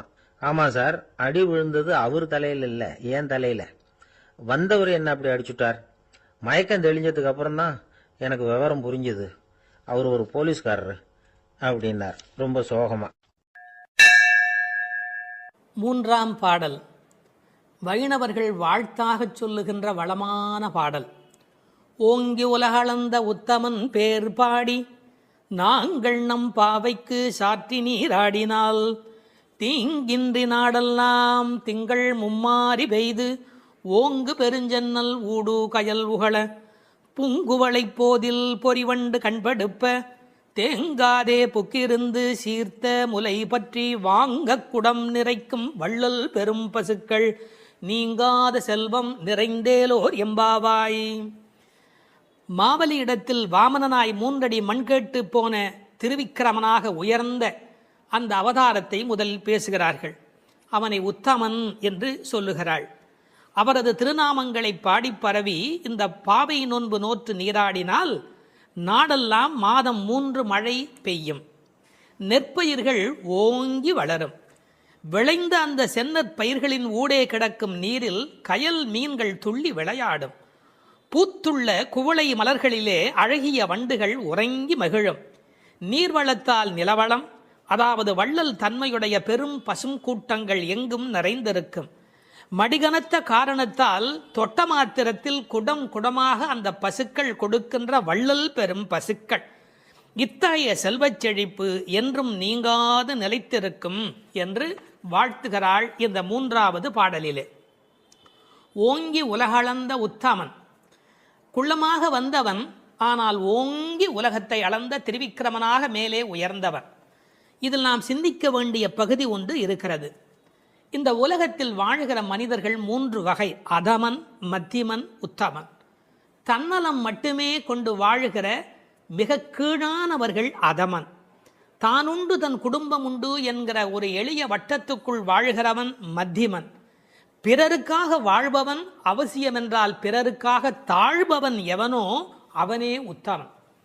அப்படி இந்த உலகத்தில் பிறருக்காக தாங்கி தாழ்ந்து சென்ற இடம் என்பதால் அவர் தாழவில்லை. கை நீட்டி யாசக மகாபலி இடத்தில் கேட்டாலும் அவர் தாழவில்லை, ஓங்கினார் என்ற பொருள் வரும்படியாக ஓங்கி உலகளந்த உத்தமன் என்று எழுதுகிறார். அவருடைய திருவடி இந்த உலகம் முழுவதும் பட்டதாம், உயிர்குலம் முழுவதும் பட்டதாம். ஏன்? இதற்கு உரையாசிரியர்கள் ஒரு அழகான வார்த்தை சொல்வார்கள். உறங்குகிற போது மாதா பிரஜையை அனைத்தபடி படுத்திருப்பாள் ஸ்பரிச சுகத்திற்காக. ஒரு அம்மா குழந்தைய பக்கத்தில் வைத்து கொண்டு படுக்கிற போது அப்படியே அந்த குழந்தை மேலே கை வைத்து கொண்டு படுத்திருப்பாள். என்ன சுகம்! அந்த குழந்தையும் நிம்மதியாக தூங்கும், அந்த தாயும் நிம்மதியாக சந்தோஷப்படுவாள். அப்படி தாய் குழந்தையை அணைப்பது போல இந்த உயிர்களை அணைப்பதற்காக பெருமான் தன் திருவடியை இந்த பூமியிலே வைத்தானாம். ஓங்கி உலகளந்த உத்தமன் என்கிறாள். நாமத்தின் பெருமையினை பேர் பாடி என்கிறாள். அதை பின்னொரு இடத்திலே நாம் விளக்கமாக பார்க்கலாம். நாங்கள் நம் பாவைக்கு சாற்றி நீர் ஆடினால், அவனுடைய புகழை சொல்லி நாங்கள் பாடிக்கொண்டு நீராடினால் என்ன நடக்கிறது? ஒரு விஷயம், கடவுளை அடைவதற்கு யாகம் செய்ய வேண்டும், தவம் செய்ய வேண்டும், மந்திரம் செய்ய வேண்டும் என்று 100கணக்கான நிபந்தனைகளை எல்லாம் உலகத்தில் சொல்கிறார்கள். எங்கள் ஆண்டாள் அன்னையோ மிக எளிமையான வழி சொல்லுகிறாள். பேசாமல் நீங்கள் அவனுடைய பெயரை சொல்லிக்கொண்டு குளியுங்கள். நாங்கள் நம் பாவைக்கு சாற்றி நீராடினால், குளிப்பதை போன்று எளிமையானது கடவுளை அடைவது என்கிற ஒரு அற்புதமான பொருளை சொல்கிறாள். சடங்குகளுக்குள் சிக்கிக்கொண்டு சங்கடப்படாதீர்கள். நீங்கள் அவனை பாடும் பக்தி ஒன்றே போதுமானது, அவனது நாமத்தை சொல்லுகிற நாம சங்கீர்த்தனமே உங்களுக்கு போதுமானது என்ற பொருளிலே it is so simple. Involvement, பக்தர்களின் பங்கேற்பு இருக்கும்படியாக நாங்கள் நம் பாவைக்கு சாற்றி நீராடினால் மழை பெய்யும். எப்படி பெய்யும்? தீங்கின்றி நாடெல்லாம் திங்கள் மும்மாறி. இப்போதெல்லாம் வானிலை அறிக்கை சொல்லுகிறவர்கள் இந்த மாவட்டத்தில் பெய்யும், அந்த மாவட்டத்தில் கனமழை பெய்யும், இந்த மாவட்டத்தில் தூறல் போடும், இந்த மாவட்டத்தில் பெய்யாமலேயே போகும் என்று விட்டு விட்டு விட்டு விட்டு மழை பெய்வதை பற்றி பிட்டு பிட்டு பிட்டு பிட்டு வைத்துக் கொண்டிருப்பார்கள். ஆனால் எங்கள் ஆண்டாள் அப்படி அல்ல. தீங்கின்றி நாடெல்லாம் திங்கள் மும்மாறி பெய்யும். ஒரு இடத்துல கூட பஞ்சம் இருக்கக்கூடாது. எல்லா பக்கமும் மழை கொட்டு கொட்டு கொட்டு என்று கொட்டி, ஆனால் தீங்கு இருக்கக்கூடாது. வரக்கேடும் வெள்ளக்கேடுமாய் என்பார்கள். பெய்மழை வேண்டும், பேய்மழை வேண்டாம். அளவாக பெய்ய வேண்டும், வாழ வைக்கக்கூடிய அளவிலே பெய்ய வேண்டும். மாதம் மும்மாறி, திங்கள் மும்மாறி பெய்து என்கிறார். 9 நாள் வெயிலும் 1 நாள் மழையுமாய் என்று உரை எழுதுவார்கள். மண்ணினுடைய வயிறு உள்வாங்கக்கூடிய வகையில வெயில் காய வேண்டும், பிறகு ஒரு மழை பெய்ய வேண்டும், வெயில் காய வேண்டும், பிறகு ஒரு மழை பெய்ய வேண்டும். அப்படி பெய்யக்கூடிய மழைதான் தீங்கின்றி உலகத்தை வாழ வைக்கும். மும்மாறி என்றார்களே, யாருக்காக மும்மாழி? வேதம் போதிய வேதியர்க்கு ஒரு மழை, நீதி மன்னர் நெறியினர்க்கு ஒரு மழை, மாதர் கற்புடை மங்கையர்க்கு ஒரு மழை என்று 3 மழை பெய்யும். மழை என்றால் சாதாரணமானதா? மழைதான் மண்ணின் தாய்ப்பால். அடுத்தது, அந்த மழையின் காரணமாக நெல் விளைகிறது. ஓங்கு பெருஞ்சன்னல், ஒவ்வொரு நெல்லும் கதிரும் ஒரு ஆள் உயரத்துக்கு மேலே போயிருக்கிறது. பழைய காலத்து விவசாயம் தெரிந்தவர்களுக்கு தெரியும், மிக உயரமாக பயிர் இருக்கும். இது என்ன செய்தார்கள், அதையெல்லாம் குட்டை பயிர்களாக மாற்றிக்கொண்டே வந்தார்கள். பயிர் குட்டையாகி கதிர் கனத்து போன கலிகாலம் இந்த காலம். பயிர் குட்டையாகி கதிர் கனத்து போனது. மாட்டை பற்றி மனிதன் எங்கே கவலைப்பட்டான்? ஓங்கி என்று நன்றாக வளர்ந்திருந்தால் மாட்டுக்கு நிறைய வைக்கோல் கிடைக்கும், நிறைய பால் கொடுக்கும். மாடினுடைய சாணமும் அந்த மண்ணில் அந்த நறுமணமும் இல்லை என்றால் அந்த பூமியில் வளம் எப்படி இருக்க முடியும்? ஓங்கு பெரும் சென்னல், ஒரு ஆள் நடந்தால் மறைக்கும். அப்படி இப்போது காளை மாடுகளே இல்லை. ஊசி வழியே பசுக்களின் தாய்மை எய்தும் உயிர்ப்பில்லா உலகமாக இன்றைக்கு உலகம் சுருங்கி போய்விட்டது. எனவே மாடுகளை பற்றி கூட கவலைப்படக்கூடிய வகையிலே மாடுகள் தானே பெரும் செல்வம். ஓங்கு பெருஞ்சென்னல் என்று எழுதுகிறாள். பிறகு பூங்குவளை போதில், அங்கு வளர்ந்திருக்கிற குவளைப்பூக்கள், அதில் புள்ளிகள் உடைய வண்டு படுத்திருக்கிறது, பொறிவண்டு கண்படுப்பு, அவை தூங்கிக் கொண்டிருக்கின்றன. அதாவது ஒரு பூவில் போனாலேயே அவ்வளவு தேன் கிடைத்து விடுவதாலே அவை இன்னொரு பூவுக்கு வண்டு பறந்து பறந்து போகும். வண்டு மாதிரி பூ விட்டு பூ தாவுகிறான் என்பார்கள். இப்போ எப்படி அல்ல, ஒரே பூவிலேயே வேண்டிய அளவு தேன் கிடைத்து விடுவதால் மயங்கி கிடக்கின்றன. வண்டுகள் அப்படி இருக்கின்றன. மாடுகள் எப்படி இருக்கின்றன? தேங்காதே புக்கிருந்து சீர்த்த முலை பற்றி, கொஞ்சம் கூட அதில் பால் நிற்பதில்லை, அது பாட்டுக்கு கொட்டி கொண்டே இருக்கிறது. கரப்பின்றி கறக்கும். தமிழிலே கரப்பு என்று இடையினர பயன்படுத்தினால் வஞ்சனையாக வைத்துக் கொள்ளுதல். கரப்பு என்றால் வலிந்து அதிலிருந்து பாலை எடுத்தல். கரப்பின்றி கறக்கக்கூடிய பசுக்கள் இவை. ஒழித்து வைத்துக் கொள்வதே இல்லை. தேங்காது புக்கு இருந்து சீர்த்த முகை பற்றி, கனத்த மடி, அப்படி தொட்டால் போதும் அந்த குடத்தை தானே நிறைத்து விடுகின்றன. வாங்க, அது பாத்திரத்தை மாற்றி இன்னொன்று வைக்கணும், அவ்வளவுதான். வாங்க குடம் நிறைக்கும் வள்ளல் பெரும் பசுக்கள். கேட்டு கொடுக்கிறவர்களை வள்ளல் என்று சொல்ல மாட்டார்கள். இளன் என்று எவ்வம் உரையாமை ஈதல், கேட்பதற்கு முன்னாலேயே கொடுப்பதுதான் வள்ளல் தன்மையினுடைய அடையாளம். இந்த பசுக்கள் வஞ்சனையற்றவை, எனவே அவை வள்ளல் பெரும் பசுக்கள். நீங்காத செல்வம் நிறைந்தேலோர் எம்பாவாய். நீங்காத செல்வம் என்றால் என்ன பொருள்? உலகத்தாருக்கு சில செல்வம் தேவை, ஆனால் இறை ஞானம்தான் உண்மையில் நீங்காத செல்வம். இப்போது இப்படி எடுத்துக்கொள்வோம். பரமனடி பாடி துதித்தால் நீங்காத செல்வம் நிறையும். தீங்கின்றி திங்கள் மும்மாறி பெய்யும். ஓங்கு பெருஞ்சன்னல் விளையும். வாங்க குடம் நிறைக்கும் வள்ளல் பெரும் பசுக்கள். பாருங்க எப்படி ஒன்றை ஒன்று சார்ந்ததாக இருக்கிறது. பகுத்தறிவுவாதிக்கும் பக்தனுக்கு என்ன வித்தியாசம்? இந்த புரட்சியை சொன்னதோடு அவன் நிறுத்தி விடுகிறான். என்ன புரட்சி? பசுமை புரட்சி, வெண்மை புரட்சி, பால், மீன் துள்ளுகிறது, நீல புரட்சி. இது மூன்றுமே கிடைத்து விட்டதால் பூமி வளமுடையதாகிறது என்று பகுத்தறிவுவாதி நிறுத்தி விடுகிறான். ஒன்றை மறந்து விடுகிறான். பரமனடி பாடுவதால் தான் இது மூன்றுமே நடந்தது என்பதுதான் பக்தனுடைய பார்வை. இன்டர் டிபெண்டன்ட், ஒன்றை ஒன்று சார்ந்திருக்கிறது. அடுத்தது அதை விட ரொம்ப அற்புதம். இந்த உலகத்தில் செல்வம் மட்டுமே இருந்தால் மனநிறைவு வருமா? வராது. போட்டி, பொறாமை, பகை வரும். சாந்தி சாந்தி சாந்தி என்று நிறைவு செய்வார்கள். அந்த நிறைவு எப்போது வரும்? அது பக்தியின் மூலம், பரமனடி பாடுவதன் மூலம் வரும். எனவே சம்பூர்ணமான நிறைவை தரக்கூடியது எது? நிறைந்து ஏலோர் எம்பாவாய். அந்த நிறைந்து என்பது சம்பூர்ணத்தை குறிப்பது. மழை எப்படி பெய்கிறது? மனிதன் நல்லவனானால் இயற்கை அவனை விட நல்லவனாக மாறிவிடுகிறது. மனிதன் நல்லவனானால் இயற்கை அவனை விட நல்லவனாக மாறிவிடுகிறது. மழை பொழிகிறது, பால் சுரக்கிறது, செல்வம் செழித்தோங்குகிறது என்று வாழ்த்துக்குரிய பாடலாக அமைந்திருக்கிறது இந்த அழகான பாடல். கஞ்சத்தனம் பண்ணிடாதே, உங்கள்கிட்ட இருக்கிற எல்லாத்தையும் கொட்டிடு, எங்களை ஏமாற்றி விடாதே, ஒன்னையும் கையில் வச்சுக்காதே. ஒன்று நீ கைகரவேல். ஆழியுள் புக்கு முகந்து கொடு ஆர்த்தேரி. நல்ல கடல் வரையிலே உள்ளே போ. இந்த ஆழியுள் புக்கு முகந்து கொடு ஆர்த்தேரி என்பதை எம்பெருமானாரோடு ஓமிப்பார்கள். அவர் கடல் போன்ற தத்துவங்களை எல்லாம் வாங்கி எளிமையான தத்துவங்களாக இந்த உலகத்துக்கு கொடுத்தார். அப்படி ஆழத்திலே உள்ளே போ. ஆழியுள் புக்கு முகந்து கொடு ஆர்த்தேரி. இந்த உலகத்திலேயே சிரமமான விஷயம் ஆழமான பகுதிக்குள் பிரவேசிக்கும் போதுதான். ஒரு மனிதன் தன்னுள் ஆழும் போதுதான் அவனுக்குள் கருணை மழை புறப்படுகிறது. முகந்து கொடு ஆர்த்தேரி, அதாவது ஒரு ஆடியோ எஃபெக்ட். அது எப்படி சத்தம் கொடுத்து கொண்டு இடி இடிக்கிறது என்று ஆர்த்து ஏரி. இந்த மேகம் வெள்ளையா இருக்கிறது, அது சிவப்பாக மாறுகிறது, கருப்பாக மாறுகிறது. கம்பன் பாடுகிற போது சொல்வார், நீரணிந்த கடவுள் நிறத்தவான் ஆரணிந்து சென்று ஆர்களி மேய்ந்து. சிவபெருமான் மாதிரி வெள்ளையா இருக்கிறது, சேரணிந்த முலைத்திரு நங்கைதன் வீரணிந்தவன் மேனையின் மீண்டது. திருமகள் கணவன் போல அது கருப்பாகி வெளியிலே வருகிறது. வெள்ளையிலிருந்து அது கருப்பு மேகமாக மாறுகிறது.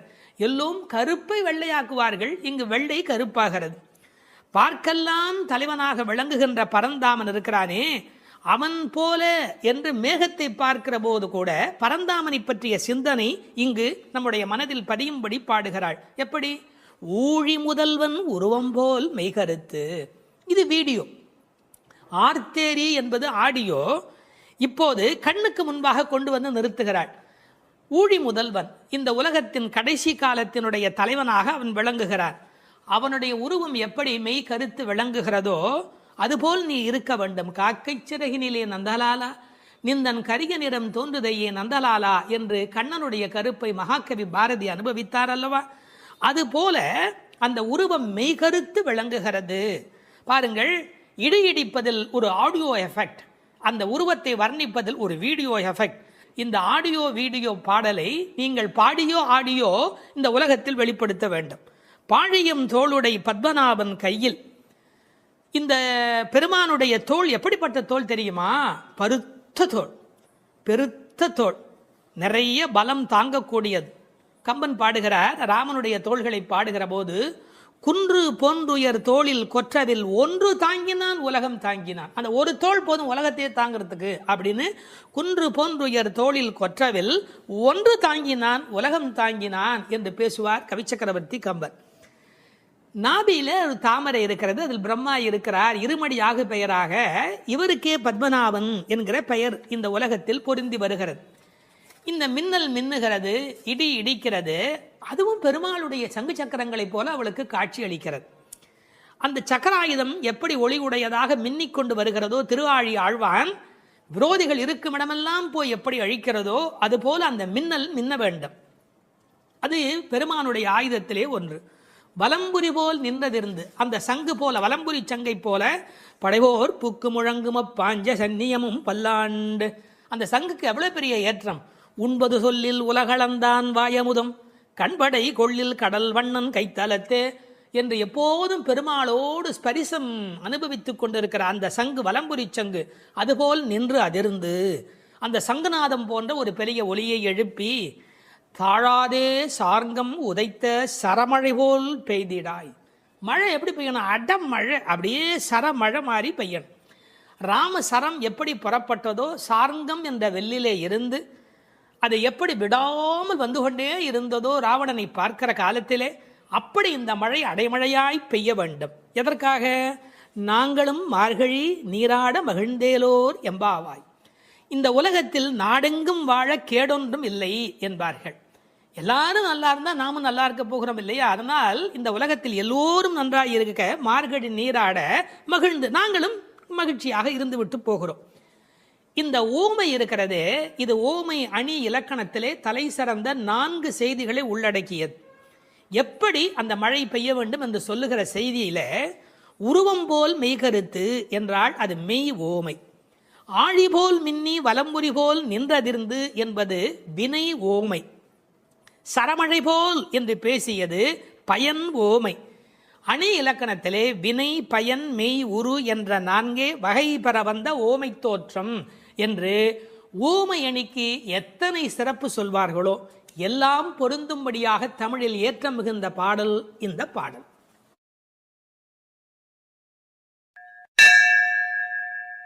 பாவங்களை நீக்கும் 5வது பாடல். மாயனை மன்னு வடமதுரை மைந்தனை, தூய பெருநீர் யமுனை துறைவனை, ஆயர் குலத்தினில் தோன்றும் அணிவிளக்கை, தாயைக் குடல் விளக்கம் செய்த தாமோதரனை, தூயோமாய் வந்து நாம் தூமலர் தூவித் தொழுது, வாயினால் பாடி மனத்தினால் சிந்திக்க, போய பிழையும் புகுதருவான் நின்றனவும், தீயினில் தூசாகும் செப்பேலோர் எம்பாவாய்.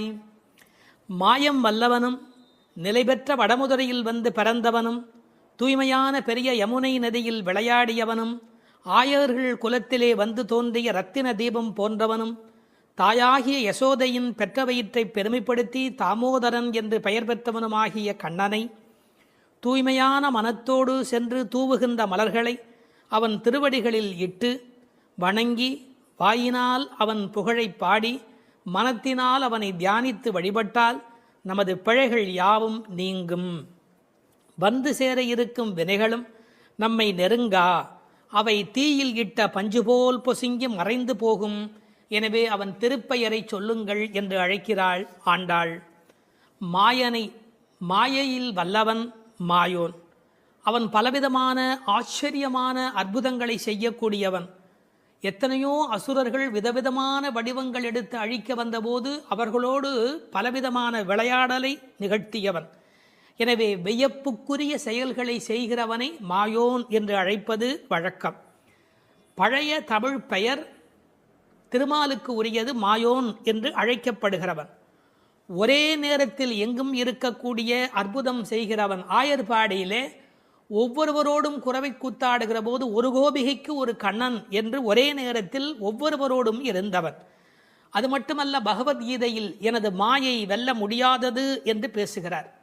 அந்த இடத்தில் மாயை என்பது பிரபஞ்ச சிருஷ்டி, பேர் இயக்கம், இந்த பிறப்பின் ரகசியம், கண்ணனுடைய பல்வேறு லீலைகள். இப்படி மாயன் என்ற சொல்லுக்கு நிறைய பொருளாயிற்று. அப்படி மாயனாயிருக்கிறவன் மைந்தனாய் ஆகியிருக்கிறான். வடமதுரை மைந்தனே.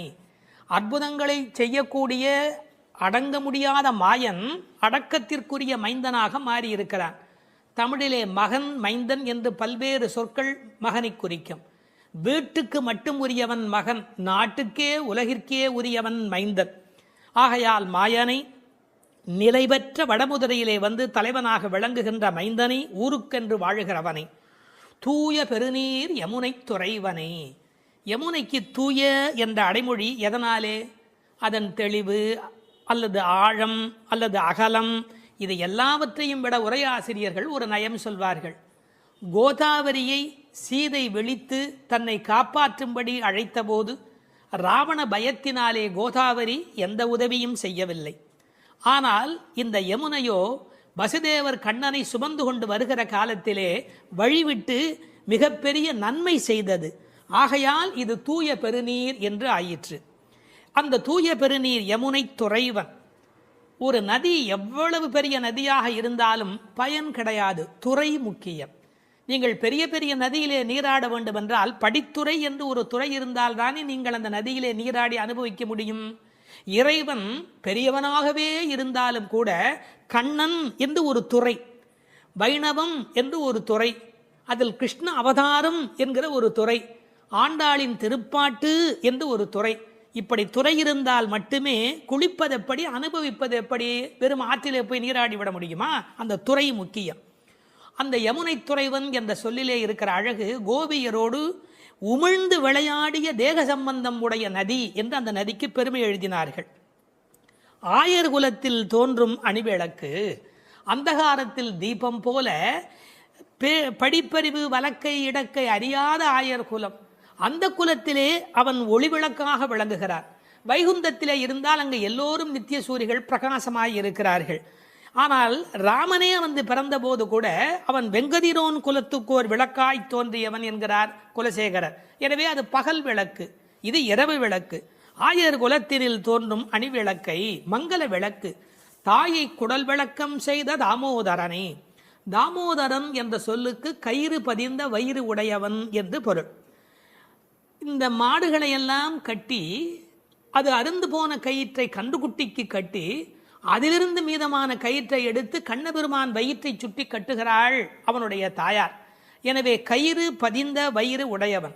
குழந்தைக்கு அரைஞான் கயிறு கட்டுவதற்கு காரணமே வயிறு பருக்கிறதா இல்லையா என்று கண்காணிப்பதற்காக. இந்த கயிறு பதிந்ததாலே அந்த தழும்புகளை ஏற்படுத்தியது. கண்ணின் சிறுத்தாம்பினால் கட்டுண்ண பண்ணிய மாயன். எனவே தாமோதரனாய் கயிறு பதிந்த வயிறு உடையவனாக விளங்குகின்றான். இவனை எப்போதும் அனுபவித்தவள் என்று பெற்றவயிருக்கு பட்டம் கட்டுவதாக தாயை குடல் விளக்கம் செய்த தாமோதரன் என்று பெருமைப்படுத்தினாள். அவனை எப்படி வணங்க வேண்டும்? தூயோமாய் வந்து. ஐயா, வரும்போது தூய்மை வந்துவிடுமா? வரவர தூய்மை வந்துவிடும். நாம் பிறவியில் அழுக்குடையவராய் இருக்கலாம், பலவிதமான வஞ்சனை மனமுடையவராய் இருக்கலாம். இறைவனை நினைக்க வேண்டும் என்று நினைத்த மாத்திரத்தில், இறைவனை நெருங்கும் மாத்திரத்தில் தூயோராய் மாறிவிடுகிறோம். எண்ணம் தானே நம்மை தூய்மைப்படுத்துவது. எண்ணம் திண்ணியராக பெறின் என்னாகிறது? அவனுக்கு ஒரு வண்ணம் பிறக்கிறது.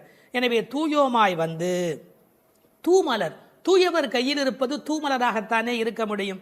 பகவானுக்கு எந்த பூ உகப்பு என்று கேட்டார்கள். எல்லாமே உகப்பு. ஒரு அருமையான பாசுரத்திலே புரிவதும் புகை பூவே என்று பாடுகிற இடத்திலே சப்பாத்தி கள்ளியினுடைய பூ அது இறைவனுக்கு உகப்பா என்று ஒரு சீடன் கேட்கிறார்.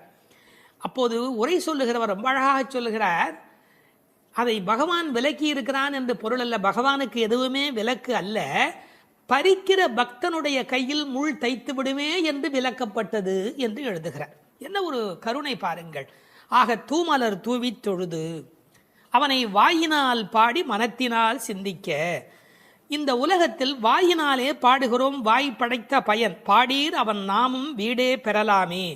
வெறும் நாமத்தை வரிசையாக சொல்லலாம், ஆனால் இசையோடு சொல்லுகிற போது, பஜனையோடு சொல்லுகிற போது, அது வாயினால் பாடுகிற போது பெருமை உடையதாக மாறுகிறது. இந்த வாயிலே பாடுவதை பற்றி ஆண்டாள் இதே திருப்பாவேல கண்ணபெருமானை எத்தனை நாமங்கள் சொல்லி பாடியிருக்கிறாள் என்று ஒரு பட்டியல் பாருங்கள். நந்தகோபன் குமரன், யசோதை இளம் சிங்கம், கதிர்மதியம் போல் முகத்தான், நாராயணன், பார்க்கடலுள் பையத்து இன்ன பரவன், ஓங்கி உலகளந்த உத்தமன், ஊழி முதல்வன், பத்மநாபன், மாயன், வடமதுரை மைந்தன், யமுனைத் துறைவன், ஆயர்குலாணி விளக்கு, தாமோதரன், புள்ளரையன், வள்ளத்தரவியில் துயிலமர்ந்த வித்து, மூர்த்தி, கேசவன், மாவாய் பழந்தான், தேவாதி தேவன், மாமாயன், மாதவன், வைகுந்தன், புண்ணியன், முகில்வண்ணன், மனத்துக்கினியான், புள்ளின் வாய் கீண்டான், பொல்லா அரக்கனை கிள்ளி களைந்தான், சங்கொடு சக்கரம் ஏந்தும் தடக்கையன், பங்கைய கண்ணன், வல்லானை கொன்றான், மாற்றாரை மாற்றழிக்க வல்லான், மணிவண்ணன், உம்பர் கோமான், மலர் மார்பன், கலியே, செப்பமுடையாய், திரளுடையாய், விமலா, ஊற்றமுடையாய், பெரியாய், சுடரே, பூவை பூவண்ணா, அன்றி உலகம் அளந்தாய், தென்னிலங்கை செற்றாய், பொன்றச் சகடம் உடைத்தாய், கன்று குணிலாய் எறிந்தாய், ஒருத்தி மகன், நெடுமால் மால், ஆலின் இலையாய், கோவிந்தன், செல்வத் திருமால். இப்படி இதே பாடலுக்குள்ளே கண்ணபெருமானை வாயினால் பாடி என்று இத்தனை வகையிலே பாடிக்காட்டி இருக்கிறார். அப்படி வாயினால் பாடி மனதினால் சிந்திக்க. இந்த மனம் நிறைய பாவங்களை சேர்த்து கொண்டே வருகிறது. எனவே தியானம் என்பது மனத்தினாலே இறைவனை சிந்திக்கிற போது அந்த பாவங்கள் நீங்கி விடுகின்றன. எப்படி தெரிகிறது? போய பிழையும். வாயினால் பாடி மனதினால் சிந்தித்தால் பிழைகள் போய் விடுகின்றன. புகுதருவான் நின்றனவும். இனி நமக்கு வரவேண்டிய எஞ்சிய வினைகள் இருக்கின்றனவே, இந்த பிறவியில் செய்வன அவை உட்பட எப்படி மாறுகிறது? தீயினில் தூசா, நெருப்பில் எப்படி பஸ்பமாக போய்விடுவோம், அப்படி நம்முடைய பழைய பாவங்கள் எல்லாம் நெருப்பில் இட்டது போல தீயினில் தூசாகும். செப்பேலோர் எம்பாவாய் என்கிறாள். இந்த 5 பாடல்களோடு ஒரு முதல் பகுதி நிறைவு பெறுகிறது. நோன்பு நோற்க புறப்பட வேண்டியதையும், நோன்பு எவ்வாறு நிகழ்த்துவது என்பதையும், நோன்பினால் மழை பெய்யும் என்பதையும், நோற்கும் போது மனோ வாக்கு காயத்தால் நாம் அடைகின்ற இறைவன், அவனை அடைவதற்கான வழி, அதனால் நம் வினை அழியும் என்ற செய்திகளையும் இந்த 5 பாடல்களாலே குறிப்பிட்டாள். அது மட்டுமல்ல, நாராயணனே என்ற முதல் பாடலிலும், பார்க்கடலில் பையத்துயின்ற பரமன் என்ற 2ஆம் பாடலிலும், ஓங்கி உலகளந்த உத்தமன் என்று 3ஆம் பாடலிலும், ஆழிமழை கண்ணா என்று 4ஆம் பாடலிலும், மாயனை மண்ணு வடமயிறு மைந்தன் என்று கண்ணனை 5ஆம் பாடலிலும் குறிப்பிட்டது. உச்சத்திலே பரத்துவத்திலே இருக்கிற பெருமான் வியூகத்திலே எழுந்தருளி அவதாரமாக அவன் மகாபலி சக்கரவர்த்தி இடத்திலே வாமனாவதாரம் எடுத்து வந்த செய்தியை சொல்லி அவன் வருணனுக்குள்ளே அந்தர்யாமித்துவத்தோடு இருப்பதை 4வது பாடலிலே விளக்கி அர்ச்சாவதாரத்தை 5வது பாடலிலே நிறைவு செய்கிறாள். இந்த முதல் 5 பாடல்களோடு ஒரு பகுதி நிறைவு பெறுகிறது. பின்னர் மற்றவரை எழுப்புவது தொடங்குகிறது. வேதம் அனைத்துக்கும் வித்தான திருப்பாவையின் 6வது பாடல். இது பாடல் தொடங்கி திருப்பள்ளி எழுச்சியாக அமைகிறது. உறங்குகிற பெண்ணை வெளியில் இருக்கிறவள் எழுப்புவது போல பாடலின் அமைப்பு முறை. விடிந்தது என்பதற்கான அடையாளங்கள் சொல்லி எழுப்புகிறார்கள். புள்ளும் சிலம்பினகான் புள்ளரையன் கோயிலில் வெள்ளை வெளிசங்கின் பேரரவம் கேட்டிலையோ, பிள்ளாய் எழுந்திராய் பேய் முலை நஞ்சுண்டு கள்ளச்சகடம் கலக்கழிய காலோச்சி வெள்ளத்து அரவில் துயில் அமர்ந்த வித்தினை உள்ளத்து கொண்டு முனிவர்களும் யோகிகளும் மெல்ல எழுந்து ஹரி என்ற பேரரவம் உள்ளம் புகுந்து குளிர்ந்தேலோர் எம்பாவாய். முன் அனுபவம் ஏதுமில்லாத கன்னிப்பெண்ணே, இன்னும் உறங்குகிறாயே? விடியலை முன்னே அறிந்து கொள்ளும் இயல்புடைய பறவைகளும் கூட எழுந்து ஓசை எழுப்பி இறை தேட புறப்பட்டு விட்டனவே, அது உனக்கு தெரியவில்லையா? பறவைகளுக்கு அரசனான கருடனை வாகனமாக கொண்ட திருமால் திருக்கோயிலிலே வெண்மை நிறமுள்ள சங்கு தன் ஒலி எழுப்பி அழைக்கின்ற பேரோசை உன் காதில் விழவில்லையா? பெண் பிள்ளையே, விரைவில் படுக்கையை விட்டு எழுந்திரு. முன்பு தன் தாய் யசோதை வடிவில் முலைக்காம்பில் நஞ்சையே தீட்டிக் கொண்டு வந்து கண்ணனுக்கு வஞ்சகமாக பாலூட்ட கருதினாளே பூதனை. அவளிடம் பால் பருகுவது போல முலையுண்டு அவள் உயிரையும் உண்டானே கண்ணன். முன்பு கள்ளத்தனமாக சக்கரமாக அவன் முன் தோன்றினானே சகடாசுரன். அவனை தன் திருவடிகளை உயர்த்தியே உதைத்து அவன் கலக்கம் அடைந்து அழிந்து போனானே அந்த கண்ணன். திருப்பார்கடலிலே அமைந்திருக்கும் ஆதிசேஷன் என்னும் பாம்பின் மேல் அரிதுயில் கொண்டிருக்கிறானே அந்த கண்ணன். இவ்வுலக உற்பத்திக்கு மூல காரணமான அந்த கண்ணனை தம் உள்ளத்திலேயே இடைவிடாது தியானித்து கொண்டிருக்கும் முனிவர்களும் இறைவனை எளிதில் அடையும் யோகம் போன்ற உபாயங்களையும் செய்து கொண்டிருக்கும் யோகியர்களும் அலுங்காது அசையாது மெதுவாக நிதானமாக எழுந்து ஹரி ஹரி என்று திருமாலை எண்ணிப்பாடும் பேரோசை உன்னுடைய காதுகளில் கேட்கவில்லையா? ஆனால் இவ்வோசைகள் எல்லாம் எங்கள் செவி வழி புகுந்து உள்ளத்திற்கு குளிர்ச்சி தருகின்றனவே. இந்த அனுபவத்தை எங்களுடன் பகிர்ந்து கொள்வதற்காகவாவது நீ எழுந்து வரமாட்டாயா? இது பாடலின் திரண்ட பொருள். புள்ளும் சிலம்பினகான் புள்ளரையன் கோயிலில். புள்ளும் சிலம்பினகான் என்பது இயற்கையின் அழைப்பு. காலையிலே பறவைகள் ஒலி எழுப்புகின்றன. இதில் புள்ளும் என்றால் அந்த உம்மை சிறப்பு உம்மை. காலை பொழுது எப்படி விடுகிறது என்றால் கோழி கூவுது என்று ஒரு வார்த்தை சொல்வார்கள். மனித வாழ்க்கை இயற்கையோடு கலந்து நிற்கக்கூடிய தனித்த சிறப்புடையது. அது காலையில் இறை தேடுவதற்கு புறப்படுவதற்கு முன்பாக ஒலி எழுப்பி அதன் பிறகு புறப்படும். இறை தேடும் போதே இறை தேடு என்பதுதான் மனிதனுக்கும் விலங்குக்கும் இருக்கிற வித்தியாசம். அதனால் இறை தேடி அது எழுப்புகிற ஒலியை கேட்ட மாத்திரத்தில் இறை தேடி வல்லினரா இறை தேடி நாம் அந்த பெருமானை நினைக்க வேண்டாமா என்ற அர்த்தத்தில் புள்ளும் சிலம்பின என்றாள்.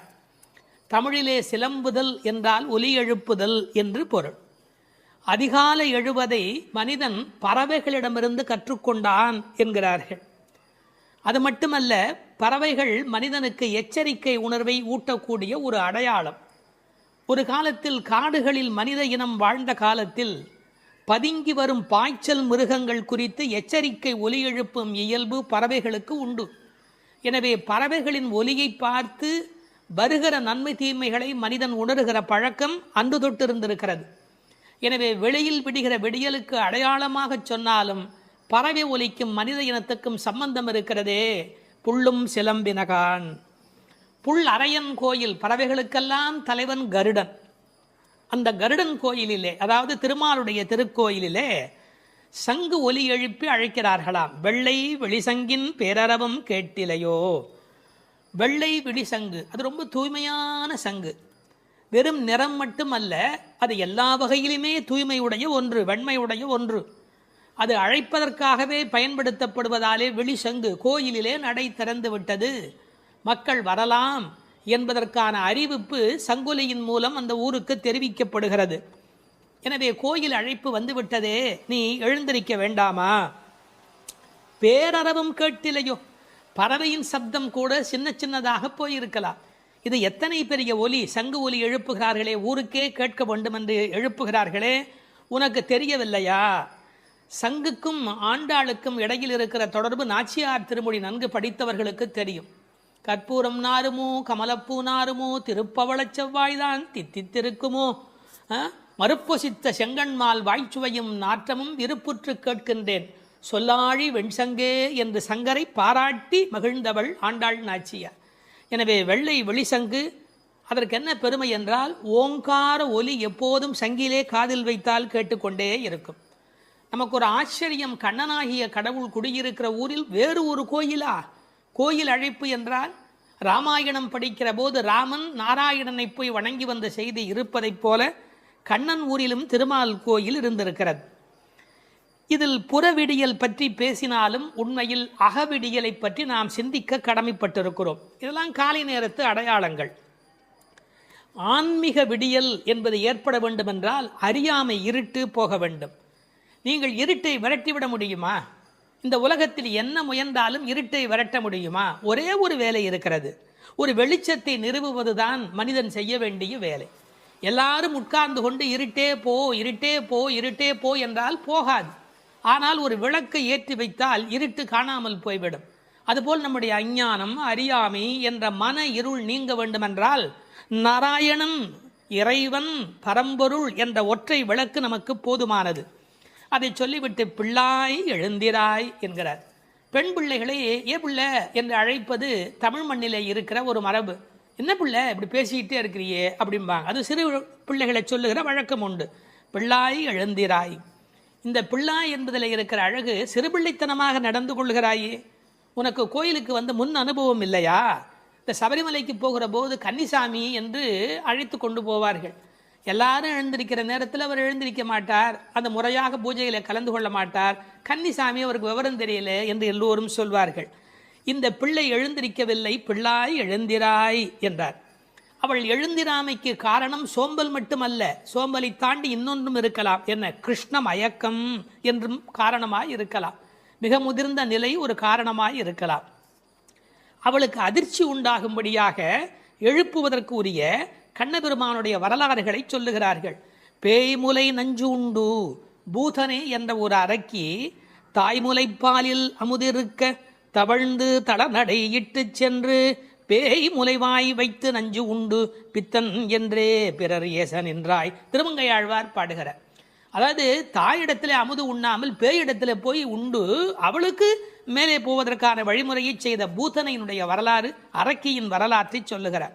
அடுத்து இன்னொரு வரலாறு, கள்ளச்சகடம் கலக்கழிய காலோச்சி. கள்ளச்சகடம், சகடாசுரன் என்ற ஒரு அசுரன் வஞ்சனையான வடிவத்தில் சக்கரமாய் வருகிறான். அப்போது பெருமான் என்ன செய்தார்? தம் கால்களாலே எட்டி உதைத்தார். தன்னை நேடி வந்த ஆபத்தை அவர் விரட்டுகிறார். என்ன நயம் சொல்வார்கள் தெரியுமா? பெருமாளுடைய திருவடி நம்முடைய கஷ்டத்தை போக்குகிறது என்பதையும் தாண்டி பெருமாளின் துன்பத்தையே போக்கக்கூடியது. இப்படிலாம் அர்த்தம் சொல்லலாமா என்று கேட்பார்கள். உயர்வர உயர்நலம் உடையவன் எவனவன், மயர்வர மதிநலம் அருளினன் எவன் அவன். இந்த பாசுரத்திலே துயரரு சுடரடி என்று ஒரு வாசகம் வரும். அந்த துயரரு சுடரடி என்பதற்கு வியாக்கியானம் செய்த பெருமக்கள் நம்முடைய துயர் என்று கூட அர்த்தம் செய்ய வேண்டிய அவசியமில்லை. பக்தனுக்கு அனுகிரகம் பண்ணுவதற்கு திருவடி இருந்தும் பக்தன் தன்னிடத்தில் வந்து அதை பெறாத போது பகவான் துயரமுறுகிறான். தாய் தன்னுடைய முலைப்பாலை தரையிலே பிச்சுமா போல அருளை அவன் பக்தர்களுக்கு வழங்குகிறான் என்று எழுதினார்கள். எனவே பெருமானுடைய திருவடி பெருமானுடைய துன்பங்களையே நீக்கியது என்றும் பொருள் கொள்ளலாம். மனிதர்களுக்கு ஒவ்வாதது ரெண்டு காரம், ஒன்று அகங்காரம், மமகாரம். அப்படி தோன்றிய அசுரர்களை அவன் அழித்திருக்கிறான். வெள்ளத்தரவில் துயிலமர்ந்த வித்து, இந்த உலகத்துக்கெல்லாம் மூலமான வித்து. நல்ல தண்ணீர் நனைத்துதான் விதையை நடுவார்கள். இவன் வெள்ளத்து அரவில் பார்க்கடலிலே பாம்பிலே படுத்திருக்கிறான். வெள்ளை வெள்ளத்தின் மேலொரு பாம்பின் மிசை கள்ள நித்திரை கொள்ளும் பரமன் என்பார்கள். நீர் குளிர்ச்சி, பாம்பு குளிர்ச்சி, அந்த குளிர்ச்சிக்கு மேல் குளிர்ச்சியாக கண்ணபெருமானுடைய தோற்றம் குளிர்ச்சி. முதல் தனி வித்தேயோ என்று நம்மாழ்வார் பாடுவார். ஆலமரு வித்தின் அரும் குரலன் என்று கம்பர் பாடுவார். விச்சி இன்றி விளைவது இல்லை என்று பிரகலாதனுடைய சரித்திரத்தை பாட வந்த இடத்திலே கவி சக்கரவர்த்தி கம்பன் பாடுகிறார். இந்த உலகத்துக்கெல்லாம் ஒரு மூல விதை உண்டு, அந்த விதை இறைவன் என்பதை புரிந்து கொள்ள வேண்டும். உள்ளத்து கொண்டு முனிவர்களும் யோகிகளும் ஹரி ஹரி ஹரி என்ற தியானம் செய்து கொண்டு மனத்தால் வணங்குகிறவர்கள், தியானம் செய்கிறவர்கள் முனிவர்கள். சரீரம் மனம் எல்லாவற்றையும் கொண்டு கிரியைகள் மூலமாக செய்கிறவர்கள் யோகிகள். எப்படி எழுந்திருக்கிறார்கள்? மெல்ல எழுந்து. ஒரே எழுதினார்கள், கர்ப்பிணி பெண் குழந்தைக்கும் நோகாமல் தனக்கும் நோகாமல் எப்படி மெல்ல எழுவாளும். அதாவது உள்ளத்திலே இருக்கிற பெருமாளுடைய தலைப்பூ ஆடாது, தலைப்புனா தலையில் வைத்திருக்கிற பூ கூட அசையாதபடி அப்படி எழுவார்களாம் அவனுடைய அடியார்கள். ஹரி என்ற வாசகத்தோடு எழுகிறார்கள். ஹரி என்ற பேரறவும் உள்ளம் புகுந்து குளிர்ந்தேலோர் எம்பாவாய், உன் உள்ளத்தில் புகுந்து குளிர்ச்சியினை உண்டாக்கட்டும் என்று இந்த பாசுரம் நிறைவு பெறுகிறது.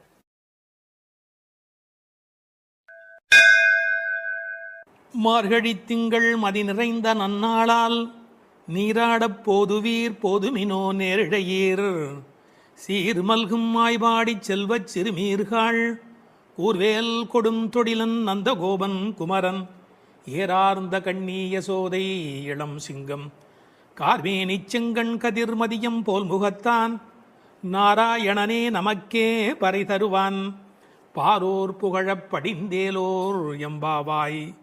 முதல் பாசுரம்.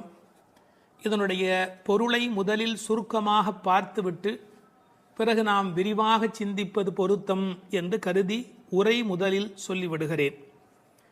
நேரிழையீர் சிறந்த ஆபரணங்களை அணிந்த பெண்களே, வளம் நிறைந்த திரு ஆயர்பாடியின் செல்வச் சிறுமியர்களாகிய நாம் காத்திருந்த மார்கழி மாதம், பூரண சந்திரனுடன் கூடிய பௌர்ணமி நன்னாள், நாம் அனைவரும் கூடி மார்கழி நீராட்டத்தில் கலந்து கொள்ள வேண்டாமா? நீராட விருப்பமுடையவர்கள் அனைவரும் வாருங்கள் வாருங்கள்.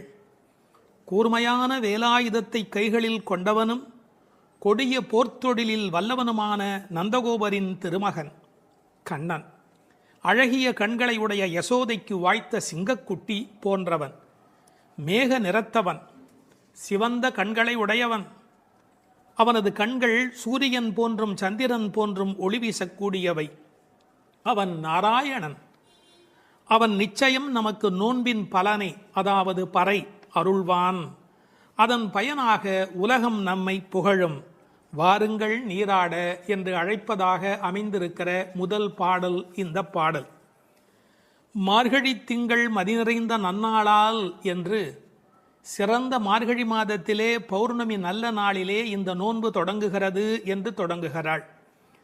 எதை தொடங்குவதற்கும் நல்ல காலம் வாய்ப்பது என்பது பெரிய காரியம். அதிலும் இறைவனை வணங்குவதற்கு எந்த நாள் தொடங்குகிறதோ அந்த நாள் நல்ல நாள். திங்கள் என்ற சொல்லினாலே பௌர்ணமியை குறிப்பது வழக்கம், முழு நிலவை குறிப்பது வழக்கம். ஆனால் பழைய காலத்தில் காலக்கணக்கு என்பதே பௌர்ணமி நிலவை அடிப்படையாக வைத்து சாந்திராயன மாதக்கணக்கு தொடங்கியமையினால் பௌர்ணமி எப்போதும் மாதத்தின் தொடக்கமாக கருதப்பட்டது. இந்த மார்கழி மாதம் கொண்டாடத்தக்க ஒரு காலம். பல காரணங்கள். இதமான குளிர், அளவான பனி, செழுமையான மழை பெய்து எல்லா இடத்திலும் நீர் வளம் நிரம்பி இருக்கிற ஒரு காலம், மழை முடிந்து விளைச்சல் தொடங்கி இருக்கிற ஒரு காலம், கறவைகள் நிறைய பால் கொடுக்கிற ஒரு பொற்காலம். அப்பொழுது ஆயர்பாடியில் மக்கள் மகிழ்வதில் என்ன வித்தியாசம் இருக்கிறது? அரசர்கள் கூட திக்விஜயத்திற்கு தேர்ந்தெடுத்துக் கொள்ளுகிற காலம் மார்கழி மாதம்.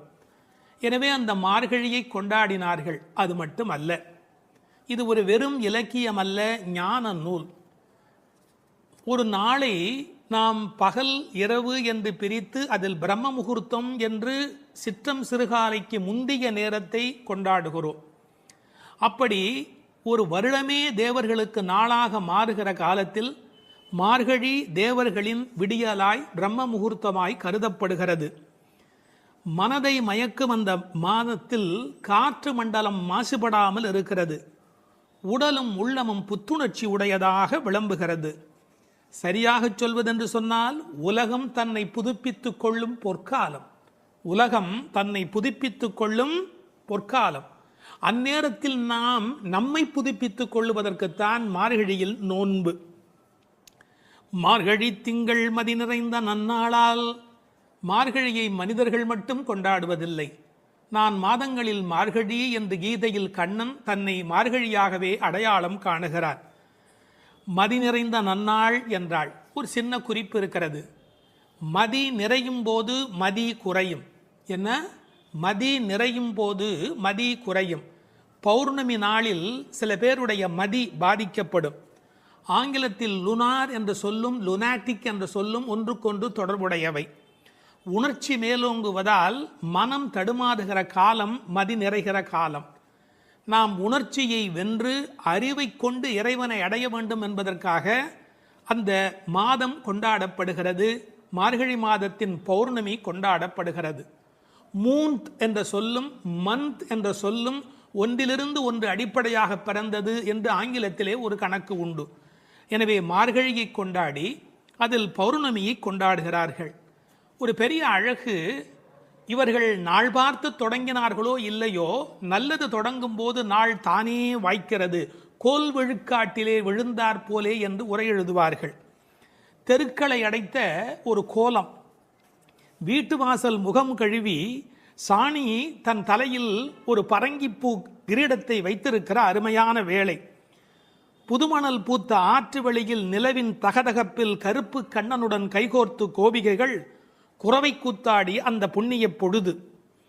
அந்த பொழுதை நினைத்து ஸ்ரீமத் பாகவதத்தில் பேசப்படுகிற அந்த காலகட்டத்தை நினைத்து இந்த பெண்கள் அந்த காலத்தை கொண்டாடினார்கள். நீராட போதுவீர் போதுமினும், இறைவனை வணங்குவதற்கு எந்த தகுதியும் தேவையில்லை, வருகிற விருப்பம் ஒன்று மட்டும் போதும். அதைத்தான் போதுவீர் போதுமினோ என்ற வார்த்தையினால் சொன்னாள். போகிறவர்களை போகவிட்டு அவர்கள் புற அழகு பார்த்திருக்கிறாள். மற்ற இடங்களில் போட்டி இருக்கலாம். கடவுளை தரிசிப்பதில் மனிதனுக்குள் போட்டி இருக்கக்கூடாது, பொறாமை இருக்கக்கூடாது. இந்த உலகத்தில் தின்பண்டங்களை கூட பங்கிட்டு உண்ண வேண்டும் என்று நினைக்கிற போது கண்ணனோடு செய்கின்ற கலவியினை, கண்ணனோடு கலந்து பழகுகிற வாய்ப்பை எல்லோரும் சேர்ந்து பருகிக்கொள்ள வேண்டும் என்பதால் தான் போதுவீர் போதுமினோ என்று சொல்கிறாள். நீராட என்பது ஆற்றில் குளத்தில் ஆடுதல் மட்டுமல்ல, அவன் குணக்கடலில் குளித்தல், குணக்கடலில் குளித்தல். அதனால்தான் அடியார்களோடு போக வேண்டும் என்று அழைத்து கொண்டு போகிறாள். எங்கு போவதாக இருந்தாலும் விவரம் தெரிந்தவர்களுடன் போக வேண்டும் என்பதால் விவரம் தெரிந்த பழைய அடியார்களோடு போக வேண்டும் என்று நினைக்கிறாள். இன்னொரு குறிப்பு, கடவுளை கலத்தல் என்பது குளிப்பதைப் போல் சுலபமானது. அதனால்தான் நீராடப் போதுவீர். எனவே குளிக்க, கடவுளோடு கலக்க, என்றைக்கும் நிலைக்க, கலவி இன்பத்தில் கோபிகைகள் கண்ட அனுபவத்தை சுவைக்க, எல்லாம் சேர்ந்து நீராடப் போதுவீர் என்ற வார்த்தைக்குள் விளங்குகிறது. சில பேருக்கு குளித்தல் உடல் நனைத்தல், சிலருக்கோ அது கழுவுதல், சிலருக்கு அது தெளித்து கொள்ளுதல். சிலர்தான் உண்மையில் குளிக்கிறார்கள். குளித்தல் என்ற சொல் எப்படி பிறந்ததென்றால், குளிர்தல் ஏற்பட்டால் மட்டுமே அது குளித்தல். ஆற்றில் சுடித்தோடும் வெள்ளத்தில் நனைகிற போது ஆன்மா விழிப்படைகிறது. பிரபஞ்ச நுகர்ச்சி நீங்கி நமக்கு ஆத்ம அனுபவம் தானே கிடைக்கிறது. தண்ணீர் ஒரு தியாகி, தான் அழுக்காகி பிறரை தூய்மையாக்கும் ஒரு உன்னத தியாகி. அந்த நீராட்டம் இறை அனுபவம் என்ற பொருளிலே இங்கு பேசப்பட்டது. இது ஆயர்பாடி. எப்படிப்பட்ட ஆயர்பாடி தெரியுமா? சீர்மல்கும் ஆயர்பாடி. செல்வச் சிறுமீர்கள். சீர் என்பது என்ன? பசு, எருமை, ஆடு என்கின்ற செல்வங்கள் நிறைந்திருக்கிற இடம். 3 வகையான கன்று ஈனுவதற்கு முந்தைய பசு, கன்று ஈன்ற பசு, கன்று ஈன்று நிறுத்திய பசு, இப்படி 3 வகையான அந்த ஆனிரையும் நிறைந்திருக்கிற இடம். கண்ணன் பிறந்த பிறகு அவன் கைப்பட்டதாலே எல்லாம் அதிகமாக பால் கறப்பதால் செல்வம் செழித்தோங்கி இருப்பதால் செல்வ சிறுமீர்கள். மாடு என்பது தமிழிலே செல்வத்தை குறிக்கும். ஒரு ஆச்சரியம், கேட்டில் என்கிற ஆங்கில சொல்லும் செல்வத்தின் குறியீடு.